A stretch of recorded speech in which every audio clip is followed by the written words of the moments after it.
Stay Tuned Sports welcomes you to the following presentation of a drunken degenerate watching the National Football League.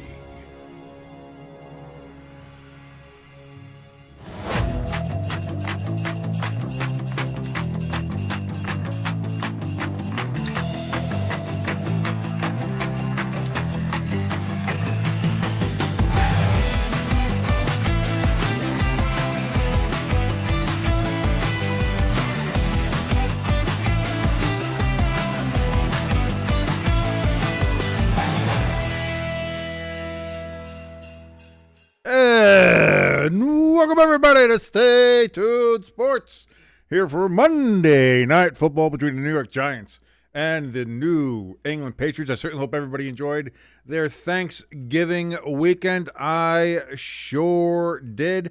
I certainly, I got to tell you, I had a great time. I know I had a bit of a break. You know, you never want to break the routine you have with YouTube because YouTube punishes it for you, but, you know, family's more important than YouTube. It is. And I love this, and I'm trying to make this a job. I'm trying to make this into something that I can actually make a living off of somehow. But if that means that, you know, sometimes you got to take a little bit of break, spend some time with family, as well as you all should too. We all want to have breaks for the holidays. We all want to have spend time with our families during the holidays. And so, again, I had a fantastic and wonderful Thanksgiving weekend. I certainly hope you all did as well. I ate so much carbs. Probably should not have eaten that many carbs, especially as a diabetic. But, you know, sometimes you get to cheat a little bit. A little cheat day, and that was fantastic. Great to see everybody in the chat. ELS, Paul is in the chat. Boy, your Colts. Going on with the Colts, boy. Come on. Got to get them Colts back on line. Crafty in the chat, of course, complaining about the intro. Although he did withdraw it for now, since we had a little bit more of a festive. There were supposed to be snowflake graphics there, too. For some reason, it didn't render through the rendering software. So what I thought was snowflakes didn't show up as snowflakes, but they'll be there next time. You know what? It'll be just something else to look forward to when we do the next broadcast. Anyway, thank you so much for joining us here on Stay Tuned Sports. If you like any part of this program and don't know why you would, but if you do, go ahead, hit that like, hit that share button, and of course, as always, hit that subscribe button as we are on the road to 1,000 subscribers and hopefully get monetized and make this into some kind of a living, like I had mentioned before. If YouTube doesn't punish me for taking some time off for spending time with family. Family, that's not important. Content. We're YouTube. You need to do content all the time. Okay. All right. But again, the likes and the shares, getting more people here, letting them know we exist, that all helps with the algorithm.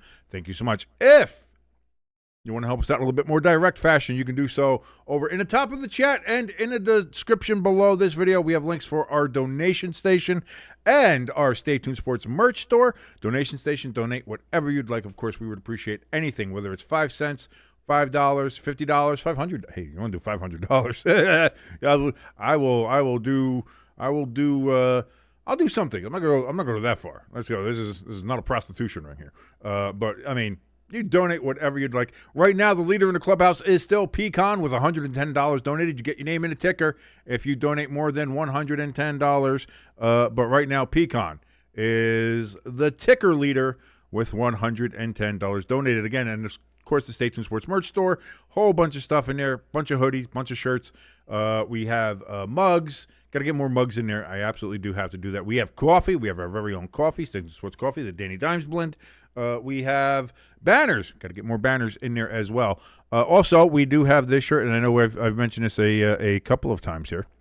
Wait, where is it? Did I lose it? Oh, no, it's there. There it is, the Fuck the Refs hoodie and t-shirt available there at the Stay Tuned Sports merch store. You can go to bit.ly/staytunedmerch. That's bit.ly/staytunedmerch. Or you can just go to the link in the top of the chat or the description to get your Fuck the Refs hoodie or t-shirt. It comes pre-pixelated, so you won't offend anybody in your church group or HOA. That'll be fantastic. Crafty says donation. Station? Hey, that rhymes. One of those happy coincidences there. Crafty says there were no snowflakes because they were too busy voting. Oh, okay. Jeez, I should read the comments before I read the comments. Oh, Crafty, keep. You're lucky I love it. I try to keep this as neutral. That's why I say we keep all the other stuff around. Everything in the chat, though, you guys can go pretty much whatever you want. So that's great to see you there. ELS saying that we will have Monday night trivia, and of course, Crafty. I'm excited for that. Crafty, he says King had a great time on Thanksgiving weekend because I had a great time on Thanksgiving weekend because I didn't have to sit through the Giants for a few days. Listen, like I said, the last couple games, the Giants haven't played bad outside of the defense blowing fourth quarter leads again. But Shane Bowen's been fired since then. So this is our first Shane Bowen-less game. Thibodeau's going to be out today to injury. Jalen Hyatt, he is a healthy scratch, as is Russell Wilson for the first time ever in his career being a healthy scratch. So we will see what happens here on this Monday night for my New York Football Giants against the New England Patriots, the AFC leading New England Patriots. Looking to go ahead and see if they can become 11-2 and take sole position since the Broncos won last night. Again, has there ever been a worse 10-2 team than the Denver Broncos? I don't know. But like I said before, I'd rather be maybe the worst 10-2 team in the NFL history than to be the best 2-10 team in NFL history, which is what the Giants are looking at right now. But, it is what it is. Lloyd in the chat says, the Lions gave me hemorrhoids. Again, the Thanksgiving games were fun. They were great watches. A lot on the line. Flock in the chat. Mike Kafka night. Indeed, it is. Let's go. Kafka, meaning business tonight, man. He said, you know what? Not dealing with Jalen Hyatt's lack of effort, motivation, or really anything that he's done. He's been a huge anchor. He says, you know what? Take a seat. And so we'll see. We'll see. Again, I'm wishing nothing but the best because, hey, listen, if we can keep Kafka, who has been on many people's head coaching interview lists and wish lists, if we keep him, are able to add some more people, like if we look good without Shane Bowen as the defensive coordinator, and then in the offseason we get a decent, good defensive coordinator, maybe things start turning around. We've got pieces. The Giants have pieces. It's just getting the pieces together. Synergy, to use a little bit of corporate speak there for you. We need some good synergy to happen there. Lord in chat said the Seahawks yesterday murdered the Vikings. I refuse to acknowledge the Vikings after this week. It's been a precipitous fall for the Minnesota Vikings. They put all their eggs in the J.J. McCarthy basket, and it has not worked out for them. And you could say, well, he hasn't had a real chance. He's been injured a lot. But that to me is also a big telling sign. If he's always injured, he's not on the field, then that's a big problem. And when he is on the field, he's not all that effective. So what are we doing here? What are we doing? So the Vikings, I think, are a little bit lost. Crafty says it looks like the Eagles situation, Eagles limitations were laid bare. I think I did that. How about the Bear? Dude, that running attack between Swift and Monongai, what a game that was to watch on Friday. And of course, I liked it too because the Eagles lost. So, of course, I was super happy. Sorry, Jimbo. I'm sorry. But I enjoyed watching your team lose again. But Philadelphia's getting, if we're being an 8-4 team, it's getting really loud there about how the teams are playing and how they and how they'll go here. Let's see. Let me pull up. Where's my stats? Get the stats up here. Stat leaders. Just so we get this all done here. All righty, getting ready for kickoff here, and it's going to be the Patriots who get the ball first. And they're going to return it to the 25. It's going to be a spin to the 30. Oh, no, he's going to break it to the 40. And the kicker takes him down right at the 47, 48-yard line. Not great.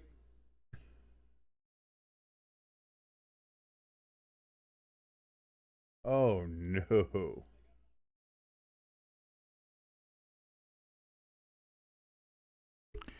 Kenneth in the chat says, "Hey, my friend, how are you doing tonight?" I'm doing good. And how about the NFL game last night? All the games this week were very interesting. Like I said, Thanksgiving, Black Friday, even yesterday's games, a lot of surprises.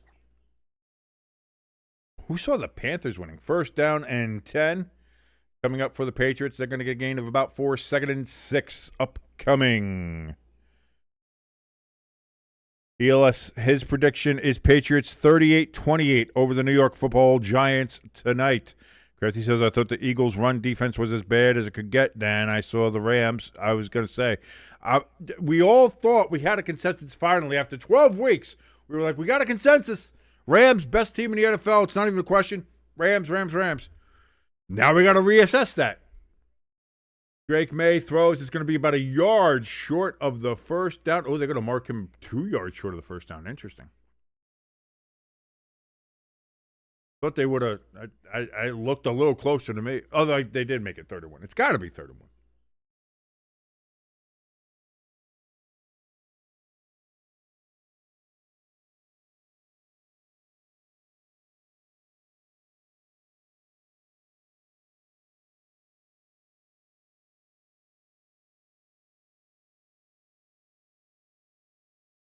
Handoff on 3rd and 1, and that's going to be a first down and a little bit more as the Patriots just march into Giants territory. 1st and 10, all the way down to the 36-yard line. So this opening drive, which started off with a fantastic field kickoff return, to the near 50-yard line, and the Patriots are taking advantage.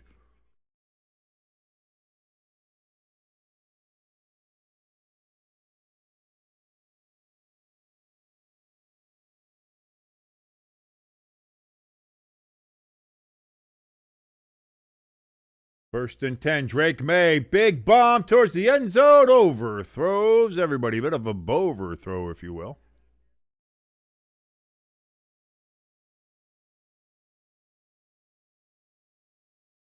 Oh, yeah, by the way, everybody, please go to live chat. Go to live chat and not the top chat like YouTube does now for everybody. Good call, Lloyd. I almost forgot about that, so that's a very good call. Make sure you do that.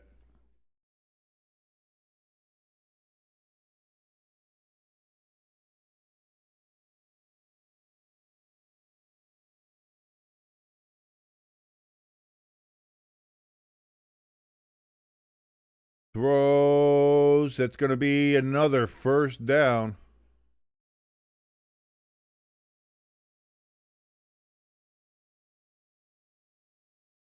Diggs with the reception on that one.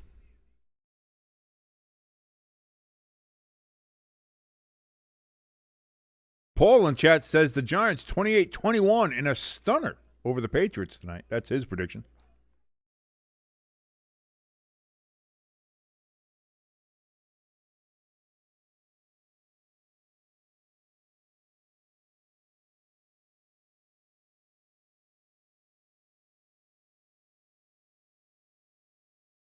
Oh, Drake Maye gets away from the sack. He had 2 Giants in the back there ready to sack him. He has to throw it away on 1st and 10. Could have been a massive loss, and the Giants just can't wrap up or bring down Drake Maye. Unbelievable. Crafty with a great question here in the chat. Is J.J. McCarthy the NFC's Anthony Richardson? That's honestly a great question.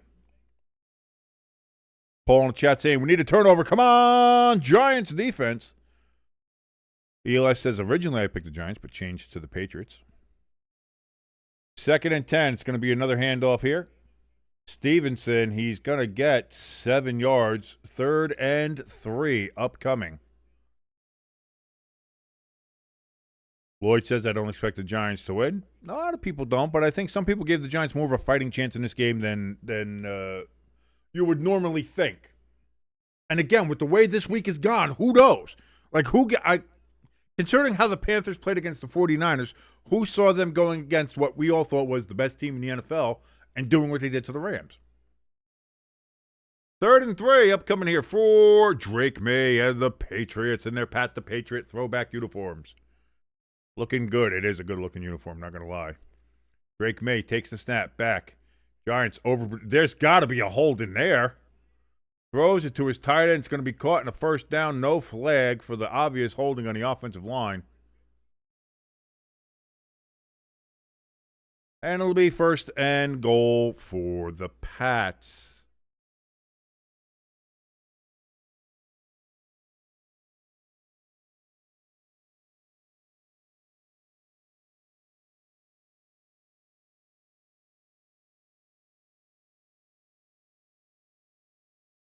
So first and goal from the 6.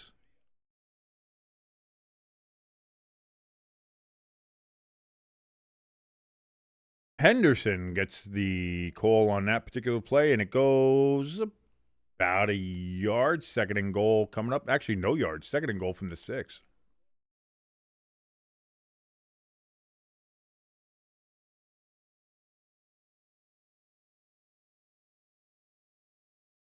Crafty says, I was in a Rhino stream yesterday with the top chat enabled for a time, and I couldn't see Irish's comments then either.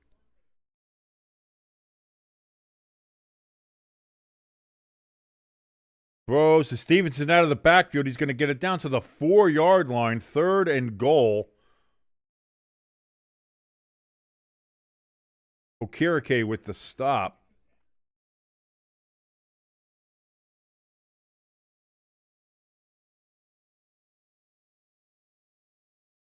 Yeah, that's the thing, Paul. Like, Anthony Richardson is, like, you could try to look at what his numbers are, and, well, he's got this record, and he's got this, and he's got blah, blah, blah. But, I mean, yeah, like, just watch. Like, Anthony Richardson isn't good.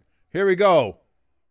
Third and goal from the 4 for the Patriots. Play clock under 5, 4, 3, 2. Drake Maye gets the snap, looks, throws towards the corner of the end zone. Incomplete! He was attempting to go to Diggs, kind of was just over his head. Fourth and goal. Will the Patriots go for it, or will they settle for a field goal? We will find out here in just a moment. Paul says we need a strip sack here. Has not happened quite yet. Phillips on the coverage. And the Patriots are going to go for a field goal. Andy Borgales.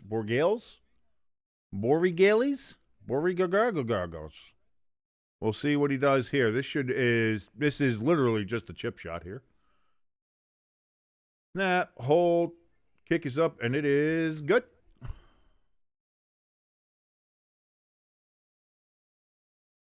And we got these stupid things playing again. Hate that. Yeah, shut up. I just want stats, but it always plays the video for some dumb reason.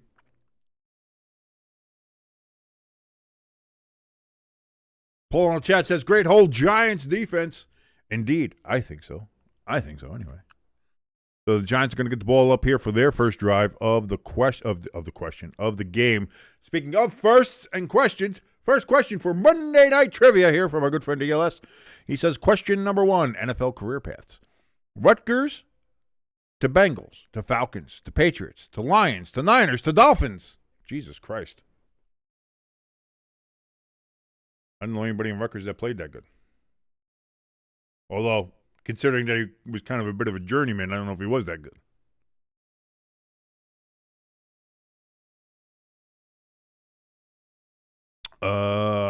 Boy, that's a good question. That's honestly a good question.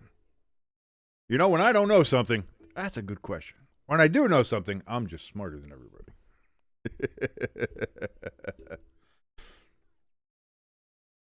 ELS says, hint for question 1, the last year that this player played in the league was in 2021. So, no, not a current player. Last year this player played was 2021. He had his college career at Rutgers. Then he went to the Cincinnati Bengals, apparently drafted or either signed as an undrafted free agent. We don't know. Then went to the Falcons, then went to the Patriots, then went to the Lions, then went to the 49ers, and then played for the Miami Dolphins, where he ended his career. That's not a bad guess, Crafty. I'm going to be honest with you. That is not a bad guess. By the way, ELS, I did, me and Pepperjack, we finally got The holiday vanilla cream Coca-Cola soda. I got the zero sugar, obviously, being diabetic and everything. And Pepper Jack did get the regular one. She liked it. She thought it started off more with like a cream soda flavor, and then as she drank it, she said it transitioned more to vanilla. The one I had, the zero sugar one, kind of just went. It felt just like Coca-Cola and cream soda mixed together. So, like, I don't know. It's good if you like cream soda. I think it's good. I was never a big cream soda guy, but it's not bad. It's not bad for a holiday. So I think it would be very good on a float. You get a couple scoops of vanilla ice cream before that sucker in there. Now you're talking about a good time right there. Olszewski, he was going to return it up to the 30. Then he tried to bounce it outside. Gets tackled back at the 25. And so that is where the Giants will start at their 25. And here comes Jersey Jaxson Dart onto the field. ALS, I have not a clue. I'll steal Crafty's answer and say Danny Amendola because it's the only thing I got. The career path questions are the hardest to answer because that's just like, I don't know, that could be fucking anybody. I have no idea. I honestly don't think I've had one, Lloyd. Lloyd in the chat says, King, do you like egg creams? I don't think I've ever had like a traditional like egg cream from like a soda jerk. Hand off to Tracy. He's going to get a yard. 2nd and 9 coming up here for the New York Football Giants. ALS, the answer to the question of who started a career with Rutgers, then went to the Bengals, to the Falcons, to the Patriots, to the Lions, to the 49ers, and ended their career with the Dolphins. That answer was Mohamed Sanu. I forgot about Mohamed Sanu. Yeah, he was a good player. I didn't know he played for Rutgers, to be honest with you. Throw over the middle. That's going to be caught for a first down. Slayton with the reception. And now we've got a little pushing and shoving between the Patriots and the Giants. These two Northeastern teams have a bit of a history, in case you don't know. A little bit of a history, something called Super Bowl 42 and Super Bowl 46. Something called a little 18 wins, 1 giant loss in 2007.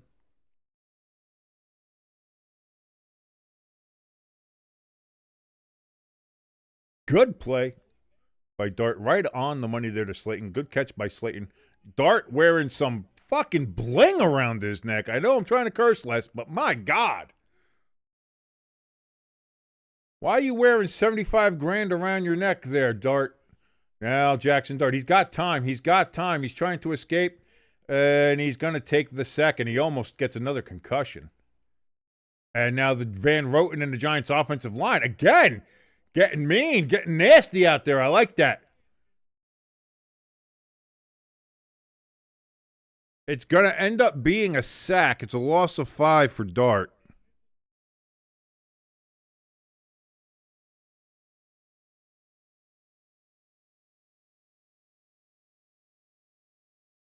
And then he starts going down, and then that's when they hit him. But too bad your ass got sacked.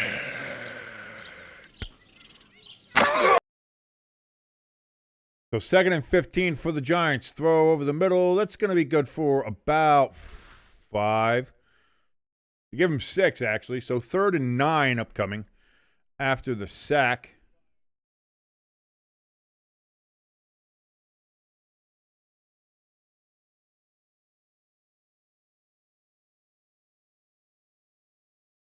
Paul says, I predict 40-plus rushing yards for Dart. I certainly hope not, especially, with the concussions that Brian Daboll already gave him.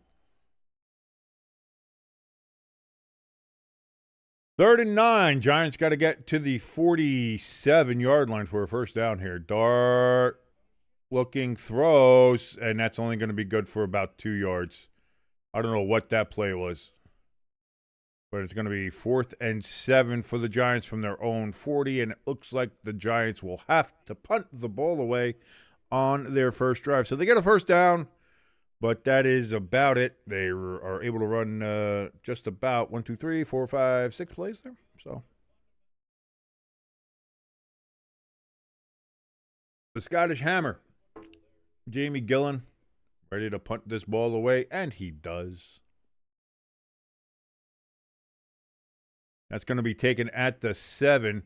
Patriots are going to return it to the 20, to the 25, to the 30, to the 35, to the 40, to the 45, to the 50. And he is gone. That's a touchdown for the New England Patriots on a punt return touchdown. Fuck.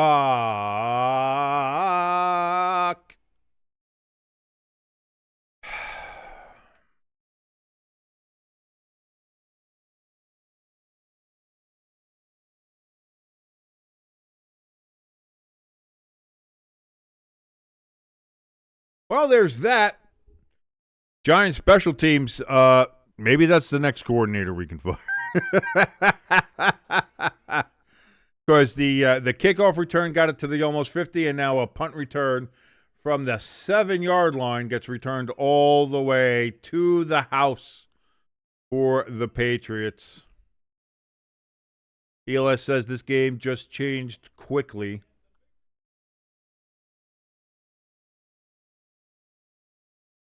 Snap, hold, kick is up.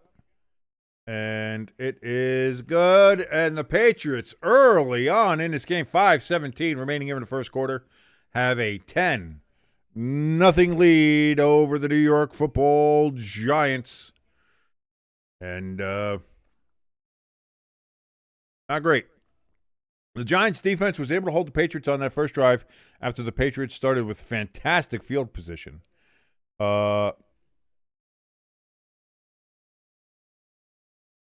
Giants special teams really letting them down right now. I mean, that's just... Thank you for stating the obvious, King. I know, I'm just saying. Got to say words on here, you know? There's got to be some kind of context here. Question number 2, NFL career paths for 400. And this is started the college at Virginia Tech, then went to the Ravens, to the Bills, to the Browns, to the Chargers, to the Texans, to the Giants, to the Jets. That is clearly Tyrod Taylor. That's our boy, Tyrod. I like Tyrod. I think he's a good guy. I think he could have been a great quarterback, or a good quarterback. I think he could have been, especially those early years with Buffalo. He got them. Buffalo broke their playoff list streak with him playing quarterback for them. So, just saying, that was the year before Josh Allen, I believe. So, but yeah, that's old Tyrod. That's going to be my guess. Let's see what everybody else says. Paul says Charlie Brown. Dear sweet baby Jesus.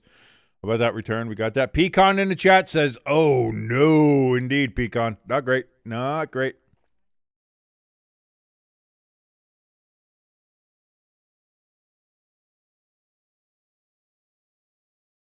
Lloyd says, I woke up and messaged the wrong person. That was the highlight of my day. Well, hey, listen, you know what? As long as your day has a highlight, as long as your day had something impactful happening, even if it is just apparently messaging somebody who was the incorrect person. Now, I've done that. And I've unfortunately done that. Here's the thing. I've had the thing happen. This was 10 plus years ago now. I had a thing where I messaged maybe some of the most horrific, inappropriate shit. Not pictures or anything, thank God. Thank God. To a coworker I worked with at the radio station that I worked at. Thank God she was very understanding. And said again, but I happened to be at a bar and I was very inebriated. And you know how technology and inebriation do not go together. And yeah, I did that. And I remember I woke up the next morning and I looked at my phone and yeah, as you do, you wake up, you look at your phone. Do I have any messages? Blah, blah, blah. And I saw that there was a message either sent from me to this other person too. And I was like, I didn't talk to them. What's the message? So I clicked on it and then I saw the messaging that had gone on back and forth the previous night. And I was just like, oh no. Because I had zero memory of ever messaging anybody that. It was mortifying. The absolute most mortifying thing in the world. And I just remember a message to be like, oh my God, I'm so sorry. I remember none of this. Please do not hate me. If you would like me to jump off headfirst of a bridge, I will absolutely do that because I kind of feel like doing that right now anyway. And she was very kind, and she said, "I understand it. We've all been drunk. We've all been there. You're fine. Don't worry about it." But boy, what a day that was! That's never where you never want to wake up and say, "I don't remember messaging that." That's never how you want to wake up. Hey, we got our first flag of the game. It's going to be against the Giants. Full start on the New York Gigantes.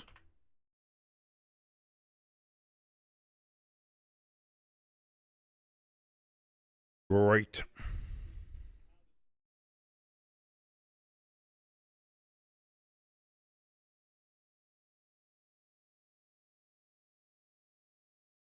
Yes, Paul. Yeah, thank God there was no pictures involved. Thank God. But she was also a very cool person. She was very nice and very understanding. And I still love her today. Still love her to this day.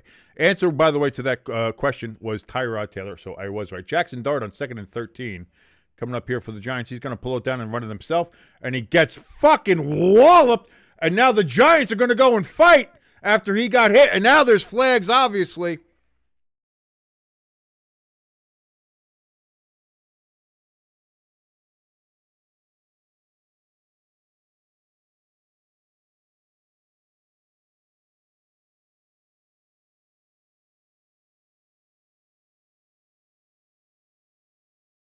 I do love that the Giants offensive linemen are going to protect Dart like he's their own child. I love it. That's going to be a penalty against the Giants. I understand that, but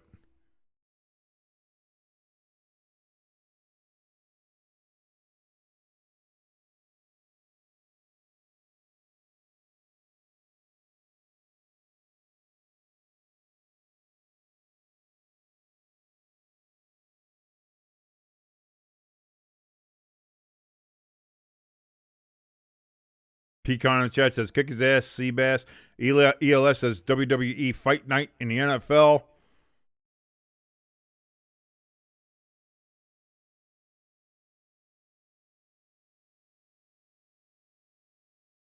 This ref's voice is not going to make it to the end of the night. That's going to be a 15-yard penalty against the Giants. So it's going to be, because it was almost a first down from the Dart hit. From the Dart run, and then after he got hit, but it's 15 yards from there, so it's going to be. Now they went from 2nd and 13 to now 3rd and 16, even though they had a massive gain.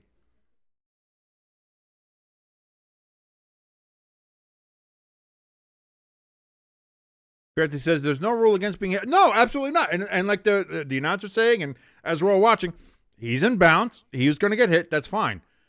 But I like that the Giants team is saying, I don't care if it's legal or not. You better watch. You better just push him out of bounds instead of trying to fucking knock him into next Tuesday. I like that from our team and from our offensive line. Johnson gets hit as he got the ball popped out, falls down incomplete. It's going to be 4th and 16 for the Giants, and they will have to punt.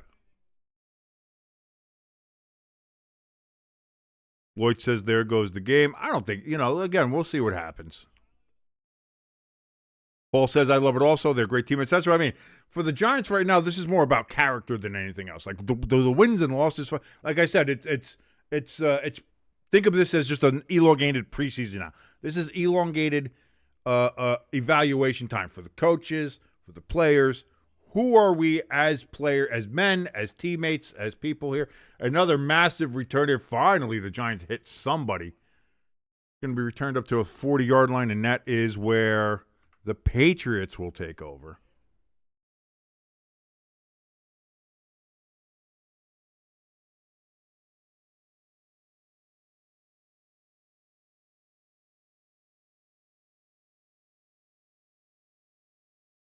Lloyd said, by the way, I was promising a friend a photo of snow since he's from India. I woke up and was like, hey, brother, let me shower and then I'll send it to you.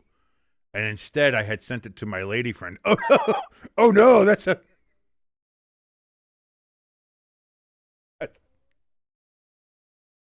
close to kind of something that I might have sent back in the day. Hey, let me shower. Then I'll show it to you. Oh, that's good times. That's good times. Oh.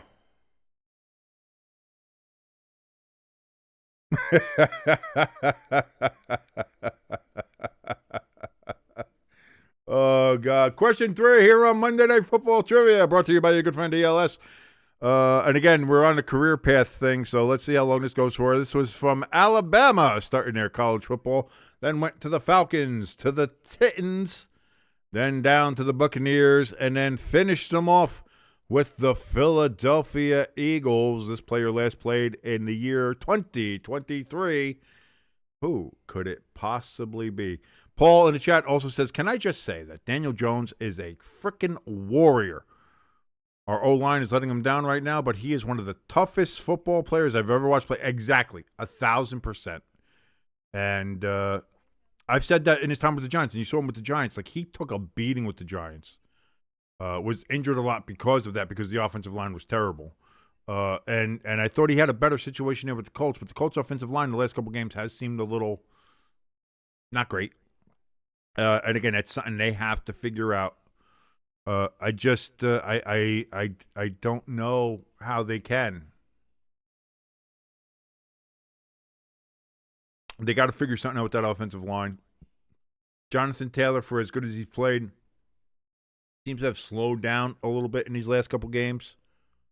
Matt Ryan was Boston College, so we got to figure out who was in Alabama, and then went to the Falcons, Titans, Buccaneers, and Eagles. Finish off with the Eagles now.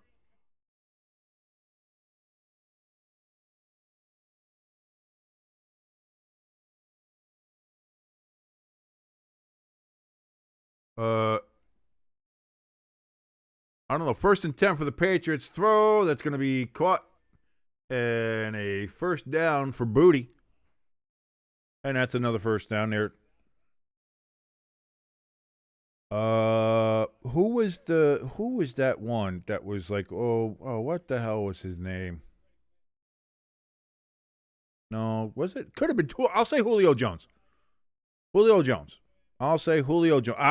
See, ELS, the second hint just gave it to me.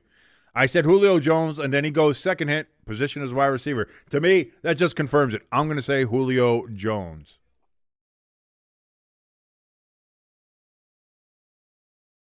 Hand off to Stevenson, and that's going to be a gain of 9 yards. And this Giants defense is looking just as good as it did with Shane Bowen. So, not a compliment.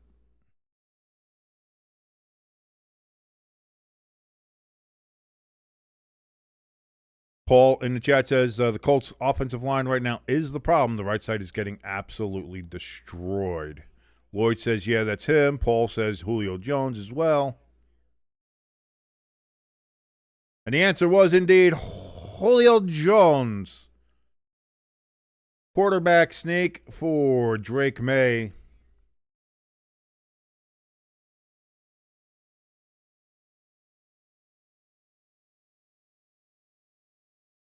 Paul says I can't get one right today. That's how I was feeling. These career path ones are they're just a pain in the dick. I like it though. I like being challenged. I do like that. You never want questions too easy that you don't know, you know. And plus, every now and then, you get to learn something. Drake Maye looking to throw wide open. Hunter Henry down to the 3. And it's going to be first and goal for the Patriots from the 3. And this game is... We are entering blowout territory, ladies and gentlemen. We are heading into blowout territory. Lord in the chat says, oh, by the way, King, the lady friend that he had mistakenly sent the message to, said she understood and then blamed me for her getting snow in Oklahoma. See, it's good. It's very good when you have the very understanding lady friends that you know, don't take anything, you know, they don't take anything too hard. Throw, rainbow shot, caught by Booty, touchdown by Booty, and we are in blowout territory, ladies and gentlemen. We are in blowout territory. Giants are just. If this is a audition here for Mike Kafka and this New York Giants coaching staff and the players. They're failing. They are failing it right now, especially on this defense. They are just they are not doing well.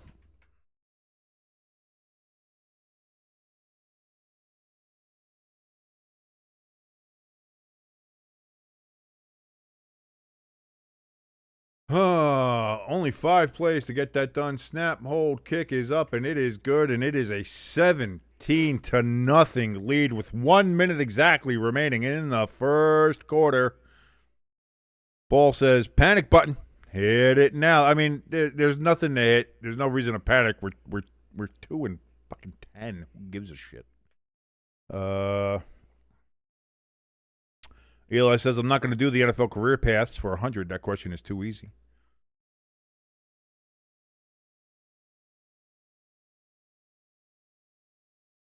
Question number 4 here from your good friend ELS on Monday Night Football Trivia.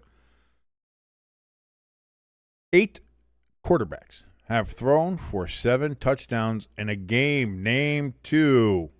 I think one of them was Doug Flutie, believe it or not. I think he did that for the Patriots one year, if I remember correctly.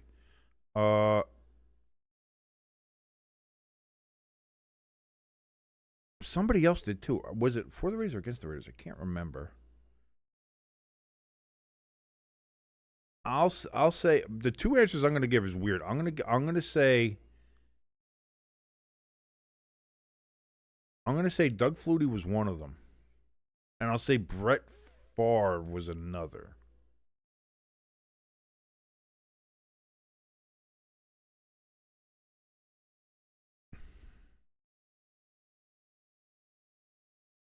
No, that was Matt Flynn, Paul. Paul in the chat says, who was that Green Bay quarterback that went to Seattle? Was it Nick? No, yeah, that was Matt Flynn. I remember Matt Flynn. Everybody was like, maybe we should put Matt Flynn in. Have Matt Flynn go in instead of Aaron Rodgers. He's a lot better quarterback. Okay.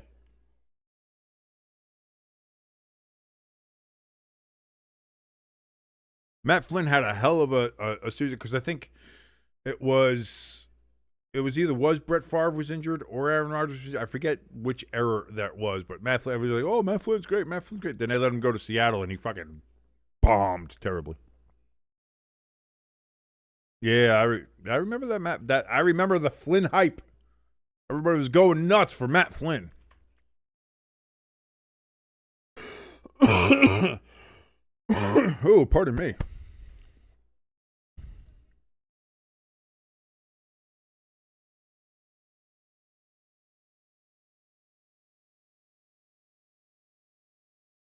So let's see here how the Giants can respond to being down 17-0 to the New England Patriots.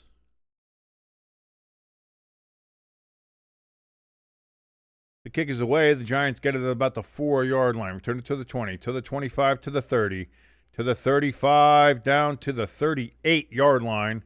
And that is where the New York Giants will start with 53 seconds remaining here in the first quarter. Let's see. The answers were Sid Luckman, Aiden Burke, George Blanda, Y.A. Tittle, Joe Kapp, Nick Foles, Drew Brees, and Peyton Manning. So I picked 2 that were not on the list. Way to go, me. I should have always said Y.A. Tittle. I forgot about the Y.A. Tittle game. And he was pissed because they wouldn't let him throw an 8th touchdown.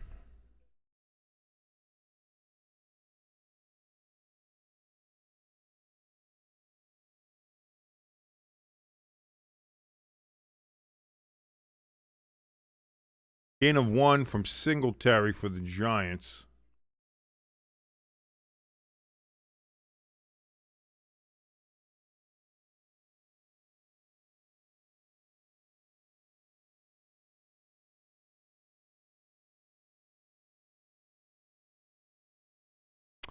And as far as Lloyd, I will tell you this right now, no. Singletary, he's going to get another 6 yards on that one. Tom Brady has never thrown for 7 touchdowns in a single game. His career high is a 6-touchdown game in which he achieved twice. He threw 6 touchdowns on October 21st, 2007, and again on October 18th, 2009. So big on the October 6 touchdown games there for old Thomas Brady.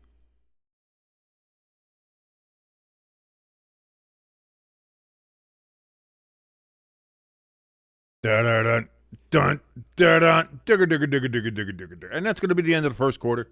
We've got the second quarter now coming up here, where the Giants will be facing a 3rd and 3 from their own 45-yard line when they come back here.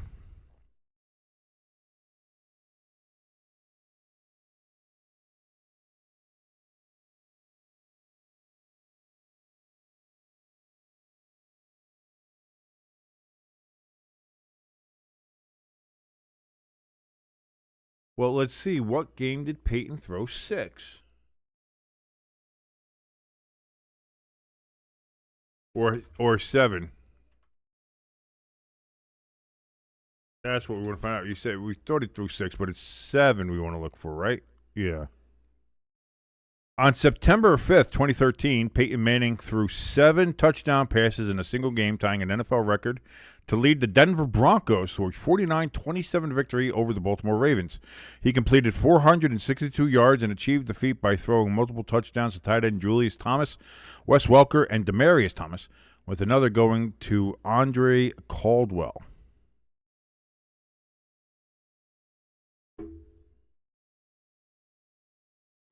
That's interesting. Question number 5 here coming up from ELS on your Monday Night Football Trivia, brought to you by your good friend ELS. Who holds the record for the fastest 40-yard dash in combine history? I don't know why I turned all of a sudden real high-level redneck on that one. But who holds the record for the fastest 40-yard dash in combine history? Combine history. So who holds the record for the? That was wasn't it? That was just Xavier Worthy, wasn't it? He just did that. Xavier Worthy just did that a couple years ago, 2 years ago. Because yeah, it's his second year with the Chiefs. So, Xavier Worthy. That's my answer. Let's see if anybody else has an answer or a different answer that differs from mine, or if they have the same answer. If they want to piggyback off me, that is fine. As we often do, piggyback off of each other if we don't know quite what the answer is. So here we go, back here for the second quarter. Giants facing a 17-0 deficit against the New England Patriots.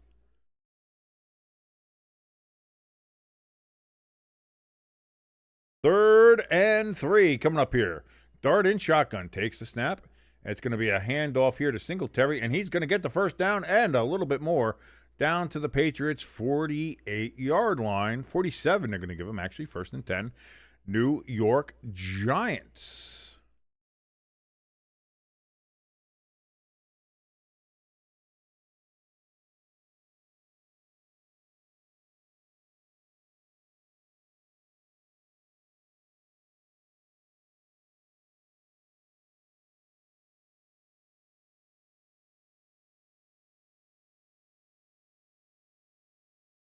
Patriots showing blitz.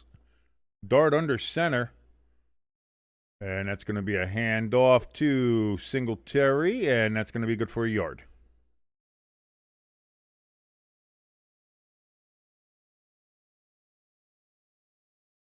Yeah, but it wasn't only quarterbacks. It feels like you're focusing on a quarterback, on the quarterback 40 times. Let's see, what was...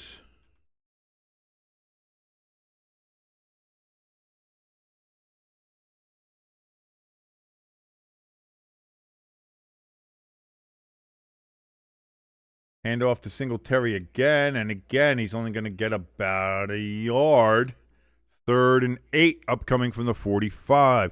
Anthony Richardson ran the 40-yard dash in an official time of 4.43 seconds at the 2023 NFL Scouting Combine. His 4.43 time was the 4th fastest by a quarterback in the Combine's history since the year 2000.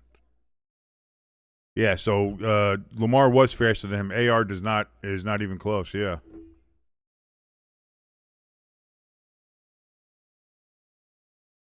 Third and 8. Dart and shotgun takes the snap. The Patriots are coming for him. He throws it down to the sideline, and that is incomplete, and we've got flags down.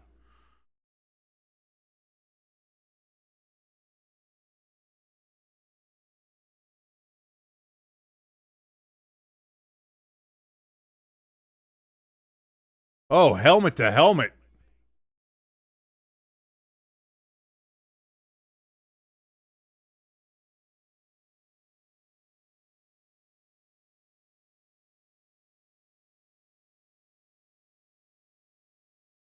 Dirty ass Patriots. Dirty ass Patriots.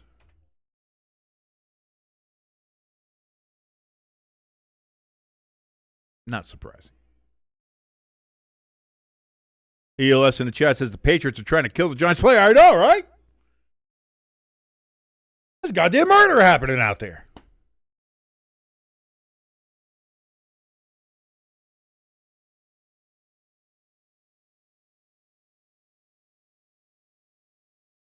So, because of that penalty, it is now Giants 1st and 10 from the 30-yard line of the Patriots. Start in shotgun, empty backfield.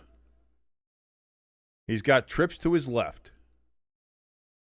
Patriots look like they might be showing blitz again. Very aggressive.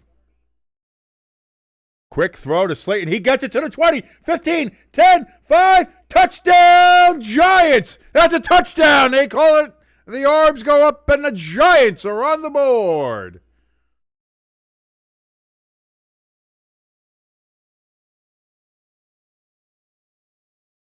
Darius Slayton, 30-yard touchdown reception. That nose of the ball's over. It touches. Nose of the ball touches. That's a touchdown, baby.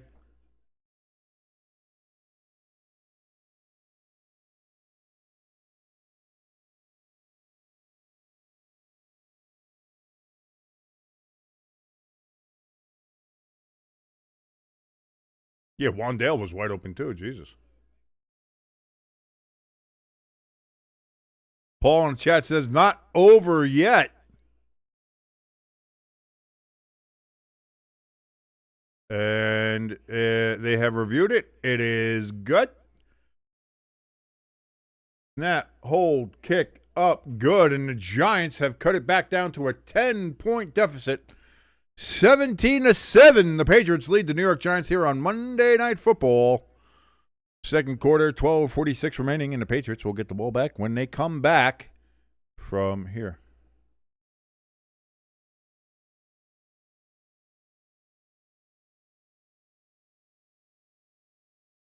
Why would no Darius?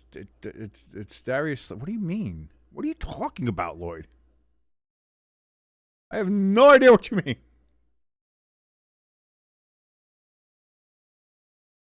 Oh, it's not, am I fucking something up? I don't think I'm fucking anything. Am I? I could be fucking. Oh, Darius Slade. Why would Darius Slade and Darius Slade be the same person? I'm. No, I'm legitimately confused. I don't know. At first I thought, like, am I saying his name wrong? I don't know. I don't know. Question number 6 here on Monday Night Football Trivia, brought to you by your good friend ELS. What team has the record for the most Hall of Fame players drafted? That feels like it's the Steelers. The Steelers had a lot of homegrown. It's either that or one of the very early teams, like Bears, Packers, something like that, because they got a lot of Hall of Fame players from back in the day where you were drafted by a team. You were slaved to that team for your entire career. Like, you know, they owned you. So,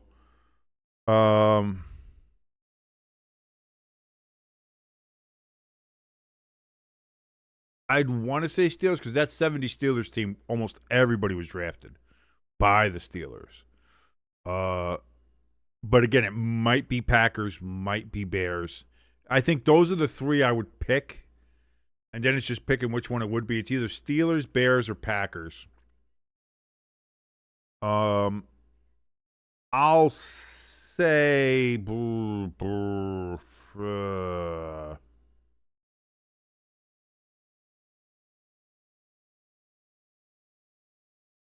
I'll say 3, 5, 4, fum. Which one do I want to pick from?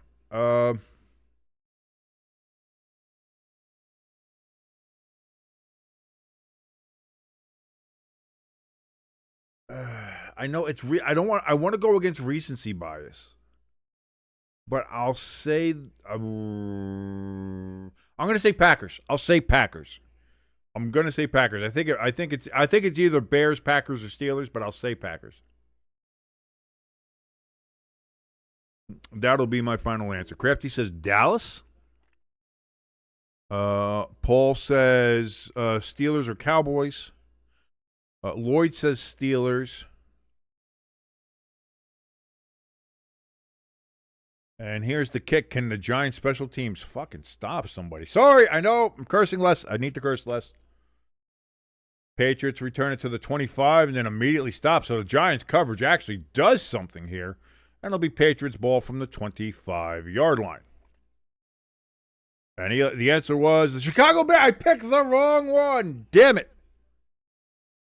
I knew it was either one of them. I knew it was one of those three. And I ended up, I was like, I'll go old school, but I think it was the Packers because, the 50s, 60s Packers there really go to Lombardi. Plus, you have all the other ones there. Damn. It was indeed the Bears. Sure, bear down, Chicago Bears. We got a whole shit of people in the hall. 1st and 10. That's going to be a gain of about 5. 2nd and 5 upcoming from the 30-yard line here. Lloyd says, "I'll be real. Darius Slay and Darius Slayton look like I don't know. I don't know if it's like a Freaky Friday thing. Maybe I don't know. I don't know. Slay he was a cornerback for like the Eagles, wasn't he? I know he was with the Lions and then the Eagles too. Like he was all around there. I think. I remember mostly for the Eagles and I think with the Lions too.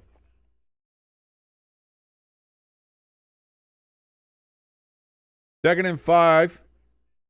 Direct snap to Stevenson, and he's going to be about a yard short. 3rd and 1. Can the Giants defense get off the field on a 3rd down? I doubt it. I'm going to say I doubt it, but let's see what happens here. Let's take a look and see what happens with you and me watching this game. With 11:34 remaining in the second quarter, the clock is running down to 11:30. 3rd and 1, they're lining up. 14-13, 12 seconds remaining on the play clock. Yeah. Drake Maye pointing out projections. And we've got a timeout taken here by the New England Patriots. They have taken a timeout.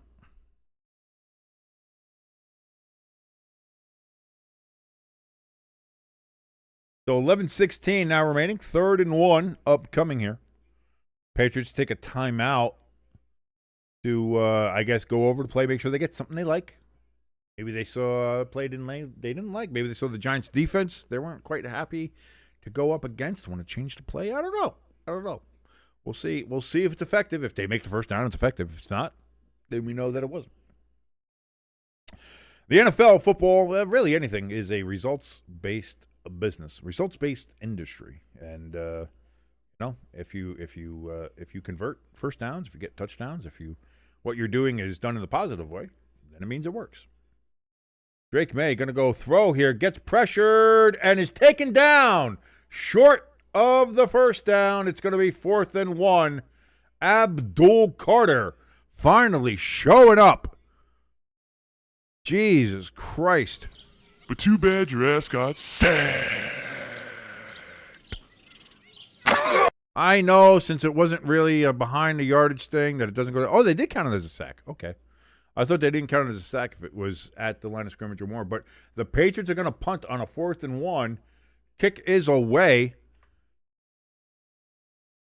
And that punt, he shanked the punt. That punt got, whoa. So it was on the New England 34-yard line. Where are they going to mark this off?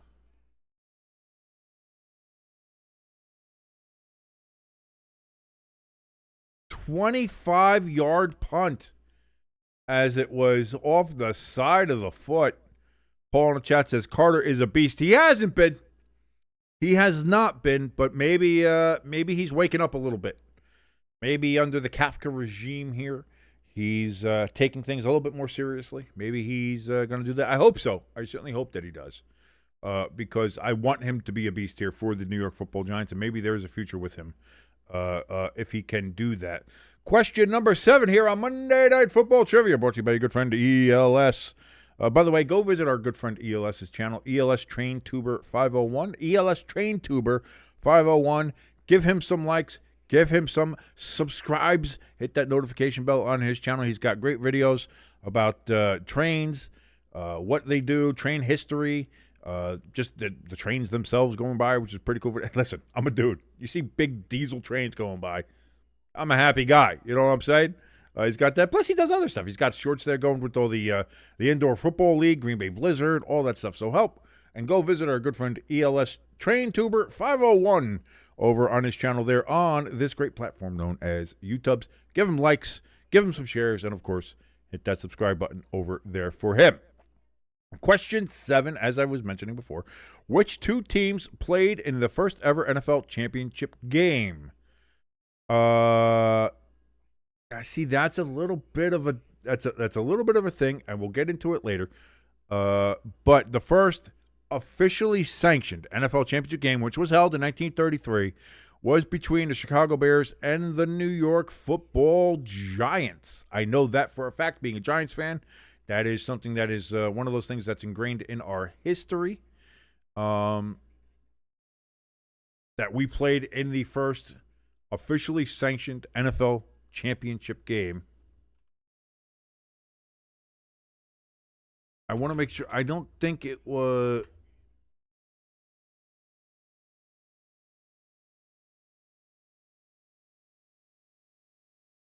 Because I don't.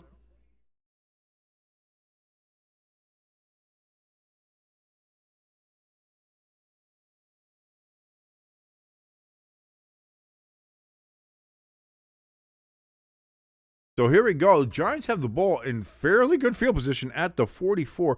It was the next season, 1934, the Giants and Bears played in the championship game again at the Polo Grounds. That was the famous sneakers game, where the Giants came back from halftime wearing the sneakers from the Manhattan College Jaspers basketball team on a very icy field. They were able to keep their grip on the icy field where the Bears were slipping with their cleats and ended up coming back to win the 1934 NFL championship game. But yeah, so the Giants and Bears played the first two NFL championship games, officially sanctioned NFL championship game. There was one earlier that was just a playoff game between top teams that was played inside Chicago Stadium, the arena, because of a snowstorm in Chicago. I think that might have been Bears-Packers. I'm not sure. But I think the Bears ended up winning that one as well. Through a 4-yard gain on first down. Second down, it's going to be handoff here to Singletary. And he's going to get another 4-ish yards. And it's going to be 3rd and 2 now for the Giants from the New England 48-yard line.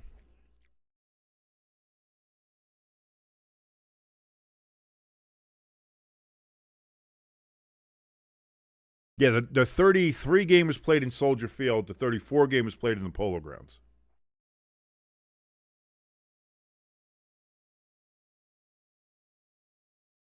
Hand off, and that's going to be a first down, gain of another 5 yards there. Actually, 6 yards. Geez, down to the 42-yard line. 1st and 10, New York Giants. 9-12, 9-11, 9-10, and counting here in the second quarter. Wan'Dale Robinson in motion. Dart.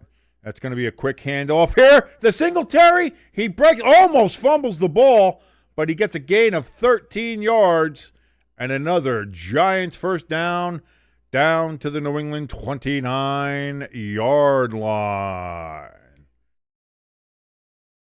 ELS says since it was a daily double, King gets 800 points. Look at that. Look at me. Just stacking up points. Jerry Wasserman in the chat says, Giant comeback, perhaps? I'm a fan. As am I, Jerry. Let's certainly hope that the Giants can do something here. 1st and 10 from the 29-yard line. Dart under center. He's going to take the snap, and he hands it off. And this one is going to be lucky to get back to the line of scrimmage for Singletary. 2nd and 10 upcoming. Great to see you, Jerry. Jerry Wasserman, 1168. Thank you so much for joining us here on Stay Tuned Sports. It's fantastic to have you. Thank you for joining the chat and the community there. And again, if you want to help us out at all, please hit that like button. If you want to share us and let the world know that we exist, that's fantastic if you do that as well. And of course, if you wouldn't mind hitting that subscribe button and the notification bell as we're on the road to 1,000 subscribers here on this channel. Thank you so much, Jerry, for joining us. 2nd and 10. Jaxson dart. He's going to keep this, and then he pitches it out to Singletary. And dangerous play, but it gets a good yards. But we have a flag down. What do we got? What do we got?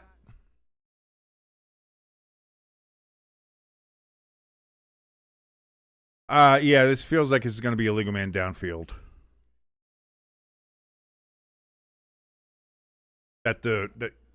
Yeah, because they were blocking for a run. Instead, he passes it. So because he passed it, it becomes a thing.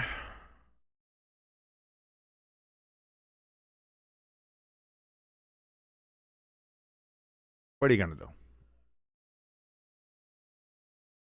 I mean, you could not do that. That would be more advantageous than anything. But now 2nd and 15 after the penalty. Dart in shotgun, takes the snap. Throws. Wandale catches it for a gain of 4 yards. Immediately hit. They're going to give him 5 on that? Interesting spot. But 3rd and 10 now for the Giants. Paul in the chat says, I've never seen so many illegal formations than this year. There was a couple years ago when they wanted to make the emphasis on it. They were definitely making an emphasis on the illegal procedures. I don't know if you remember, was it last year or 2 years ago when they did that? And, like, there was just so many flags for illegal procedure, illegal formation, illegal formation, illegal formation. It was like, oh, my, because the helmet wasn't lined up to the belt of the lineman, and it was a mess. 3rd and 10. Dart steps back. Now he steps up. He throws deep down the field. He's got Johnson open, but it does not come down as complete. It could have been a little face guarding. Could have been a flag.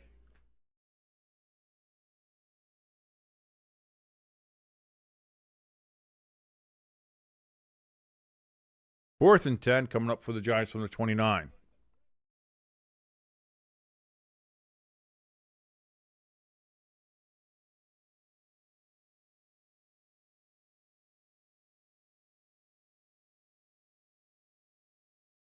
So the Giants are going to attempt a field goal here, 47 yards. Oh, it was a bad snap. Gillen is going to get...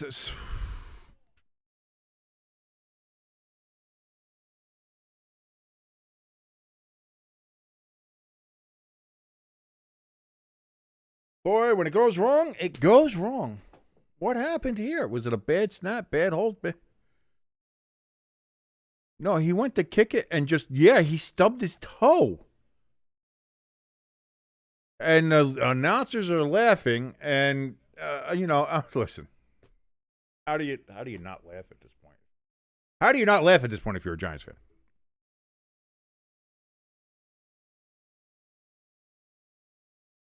That's a professional NFL kicker, ladies and gentlemen. That is somebody making a whole lot of money, more money than you and I will.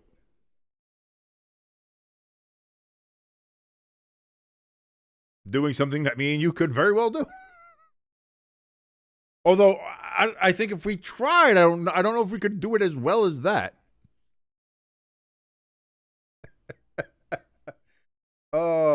There have been better kick attempts on the Pat McAfee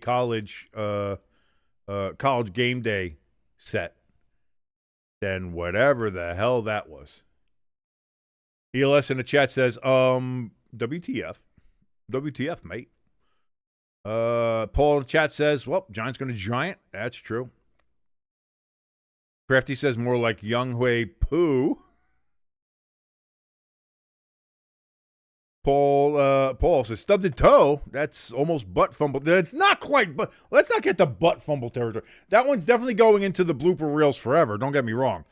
But I don't think that's quite butt fumble territory. Let's relax. Again, this is a 2-10 team. We already know what's going on here. See, Flock goes, cool. Pooh kicked the ground. Usually you kick the poo. This time Pooh kicked you. No, it's that was something, Flock. That was something. That was something. You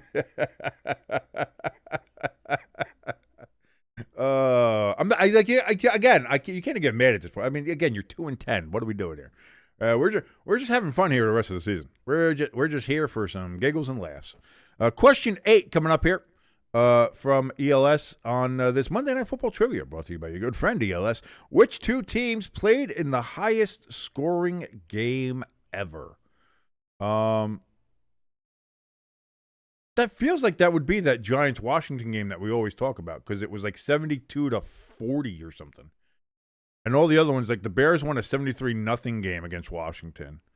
But yeah, having a 70 points plus the 40 points on top of that, yeah, that feels like Giants and Redskins there, all over that. I feel like that's that game.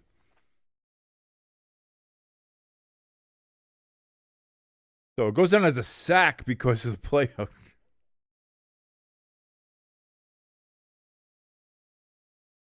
That's a handoff here. First down for the Patriots.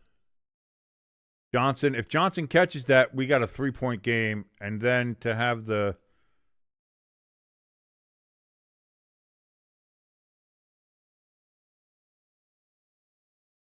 I don't know what Koo was thinking.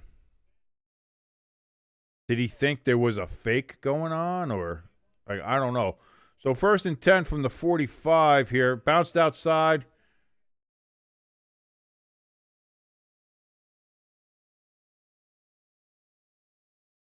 It's going to be a first down for the Patriots. Henderson again. Henderson's really starting to move here.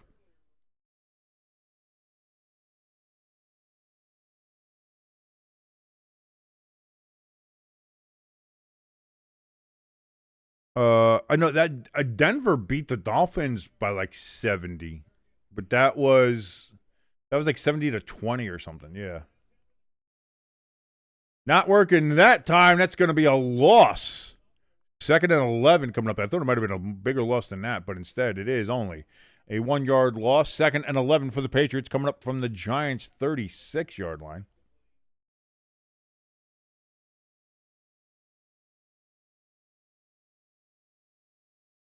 Crafts in the chat says Koo went with the Blair Walsh route.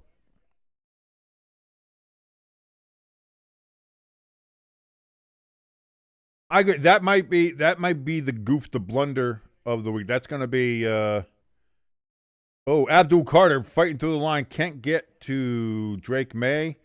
That is going to be caught by Booty, but we have a flag down.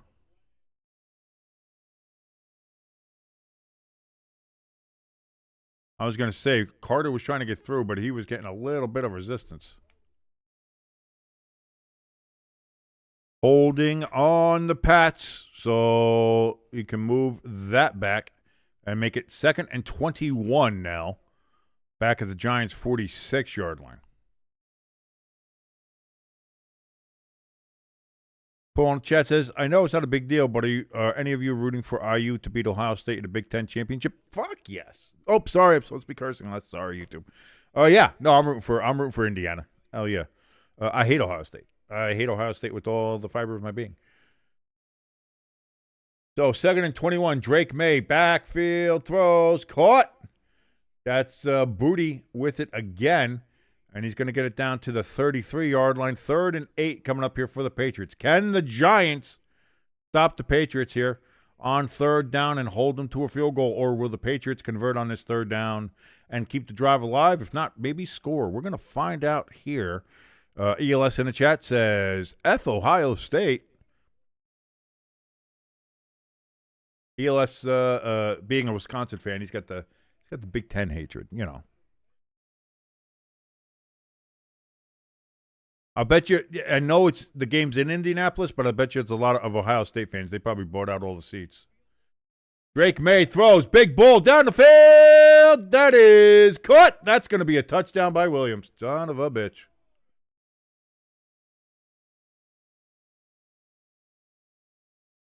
Giants had a chance with that last drive to get within 3.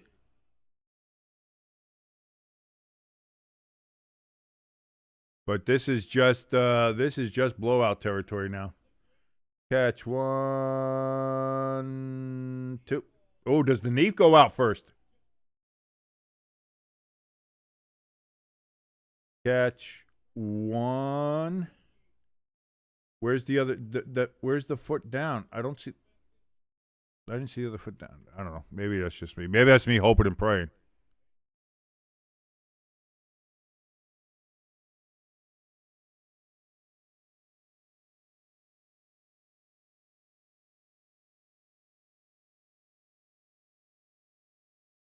Snap, hold, kick, up, good.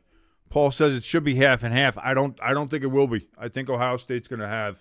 I feels like 80-20 just because of how they travel and how they buy up tickets and how probably some of them bought tickets to that game as soon as they went on sale, whether or not they thought they were going to be in it or not. Whereas people who from Indiana, smaller fan base, and also, you're not maybe expecting that you're going to be there. So it feels like that's going to be more. It feels like it's going to be, especially on the secondary market, it feels like more Ohio State fans, unfortunately. So that's what's going to stink about it. But I certainly hope that Indiana goes in there and just whoops their ass. I hope so. Yeah, both of them are going to be in a playoff, so it doesn't matter. Here's the thing. Conference championship games don't matter anymore. They need to get rid of them. There's no point to them. Only thing that can happen with them is bad. Nothing good comes from them. Maybe back when it was still the BCS and you were still doing computer rankings or all by rankings and 1 versus 2 or anything like that. But now, conference championship, or even when it was just a 14 playoff, maybe that mattered. Now, when you have a 12, 14, 16, 18 team playoff, whatever they're going to fucking go to, it doesn't matter. Get rid of the conference championship games. In fact, they need to realign all the conferences together. They need to get a central league structure together for college football, because this willy-nilly shit is college football has changed. That's the bottom line. It's time to change with it. And all this stuff, we spent the last 25 years hemming and hawing over the BCS and the first 14 playoff and all this other stuff, avoiding what is eventually supposed to be happening anyway, especially with NIL, especially with all this stuff. It's time to just get it organized as if it is a league.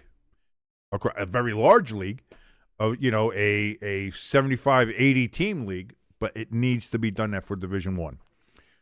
Question 9 here on Monday Night Football Trivia, brought to you by your good friend ELS. Which 2 teams played in the game? This question is worded terribly, but so I'm going to try to make it better. Which 2 teams played in the only ever game to finish in a 0-0 tie? Which 2 teams played in the only game ever to finish in a 0-0 tie? That's an interesting question, ELS. That one I actually would not know.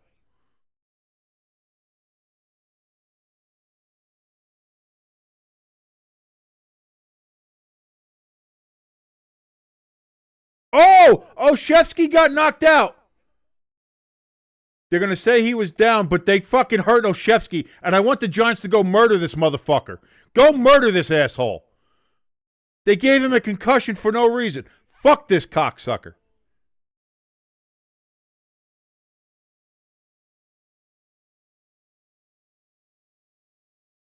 That's head-to-head, so that's a penalty anyway. He had the fencing position.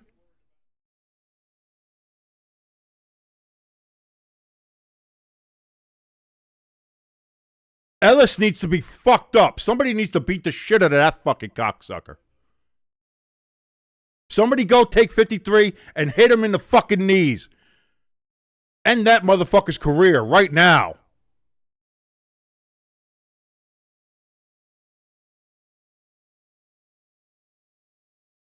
He's a dirty... Yeah, he tried to fucking murder Jaxson Dart before, and now he does this. And they're going to give the ball to the fucking Patriots anyway. Someone needs to murder 53. 53 needs to be a target. Everybody needs to take a dirty shot at him. Get his knees, fuck him up, ruin his career, end his career. Fuck that cocksucker.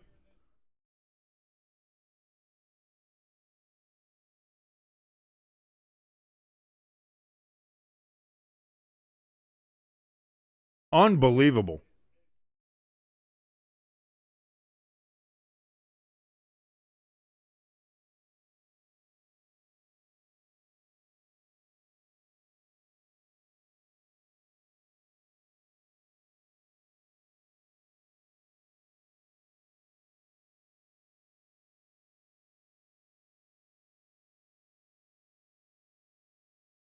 First down, Patriots.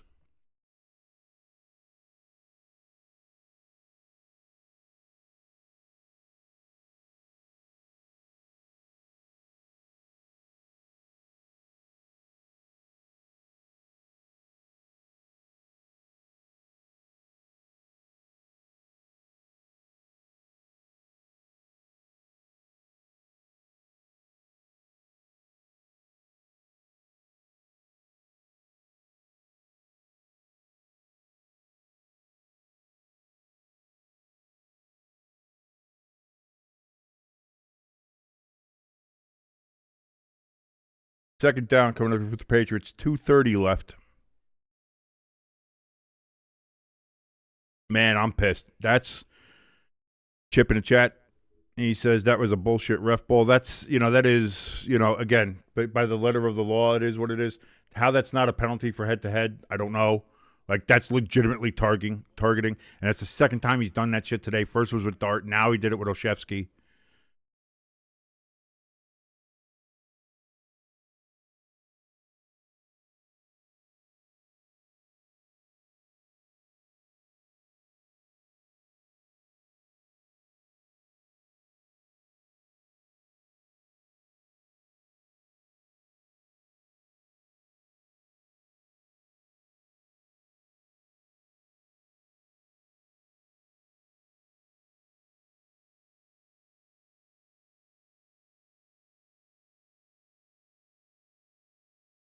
ELS in the chat says he needs a one-game suspension after that. Chip agrees. He says it seems like the refs forgot what targeting was.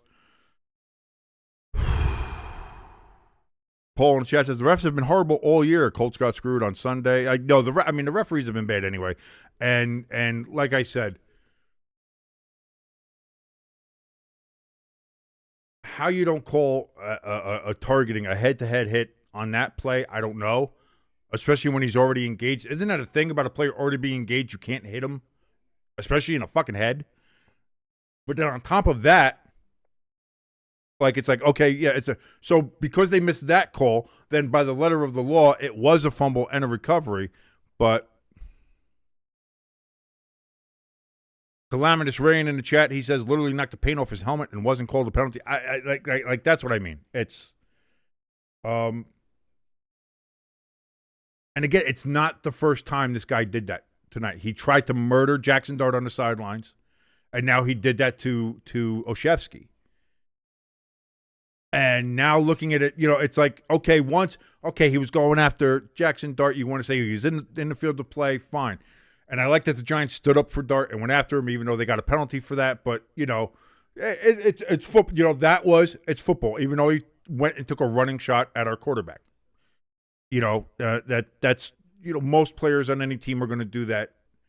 I don't like it. I like that the Giants stood up for him and gave him some shit. Whatever. That is, now you're starting to see a pattern that this guy just wants to hurt. This guy just wants to injure people. So if that's going to be the fucking case, then somebody needs to do a flying tackle into this guy's fucking knees and make sure that the rest of his career is done.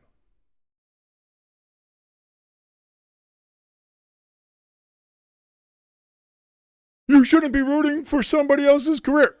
For somebody who's going to purposely injure and try to end other people's career? Fuck yes, I am. Ellis needs to be on a hit list for everybody.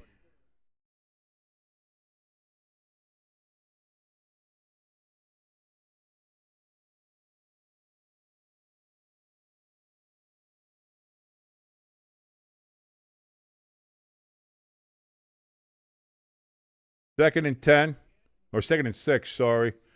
Gain of a yard for the Patriots.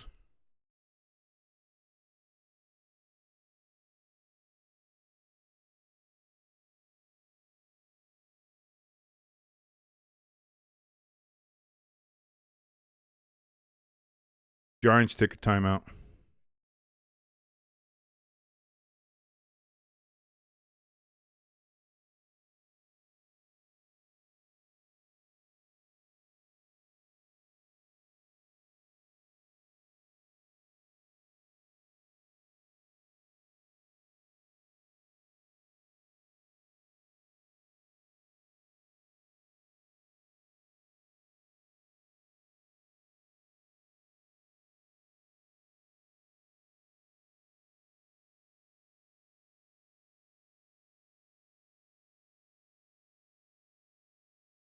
Drake Maye throws incomplete.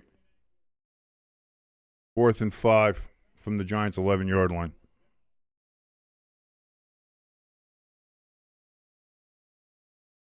Breaking baseball news, by the way, in case you're interested, the reliever Devin Williams and the New York Mets have an agreement on a 3-year contract.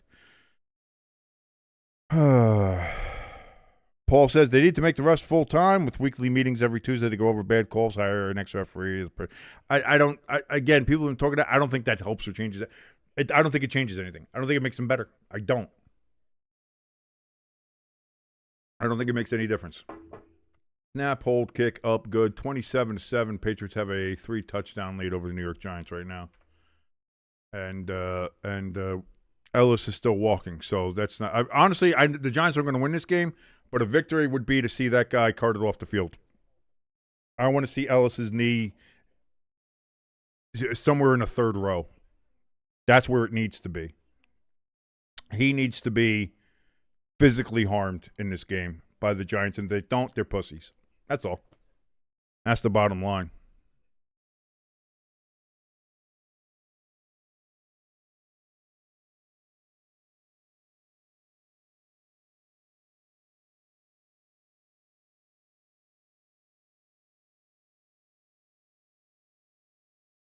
Question 10, by the way, here on Monday Night Football Trivia, brought to you by a good friend at ELS. I'm sorry, I got real angry. I wasn't hating on the Patriots, but now, boy. Question 10 here. Who played in the highest scoring Monday Night Football game ever? Fucking everybody? I don't know. I don't know. And the game was in 2018. That was Rams Chiefs, wasn't it? Down in Mexico? Wasn't that Rams Chiefs in Mexico City? Stadia Azteca. Kick off here. Down to the 31.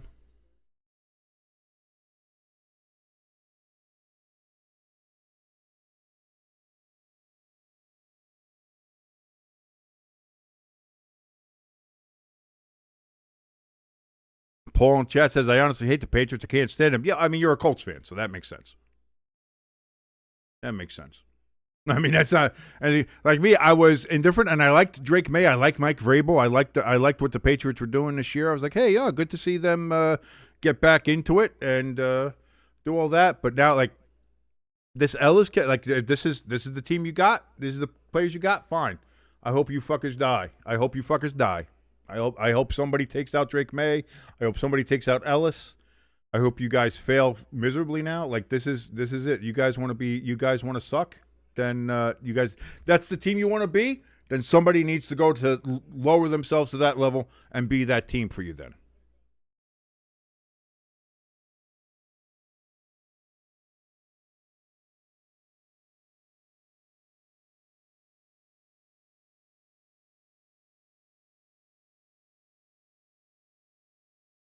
Dart looks, throws, caught by Theo Johnson. Going to be 3rd and 5 from the 36.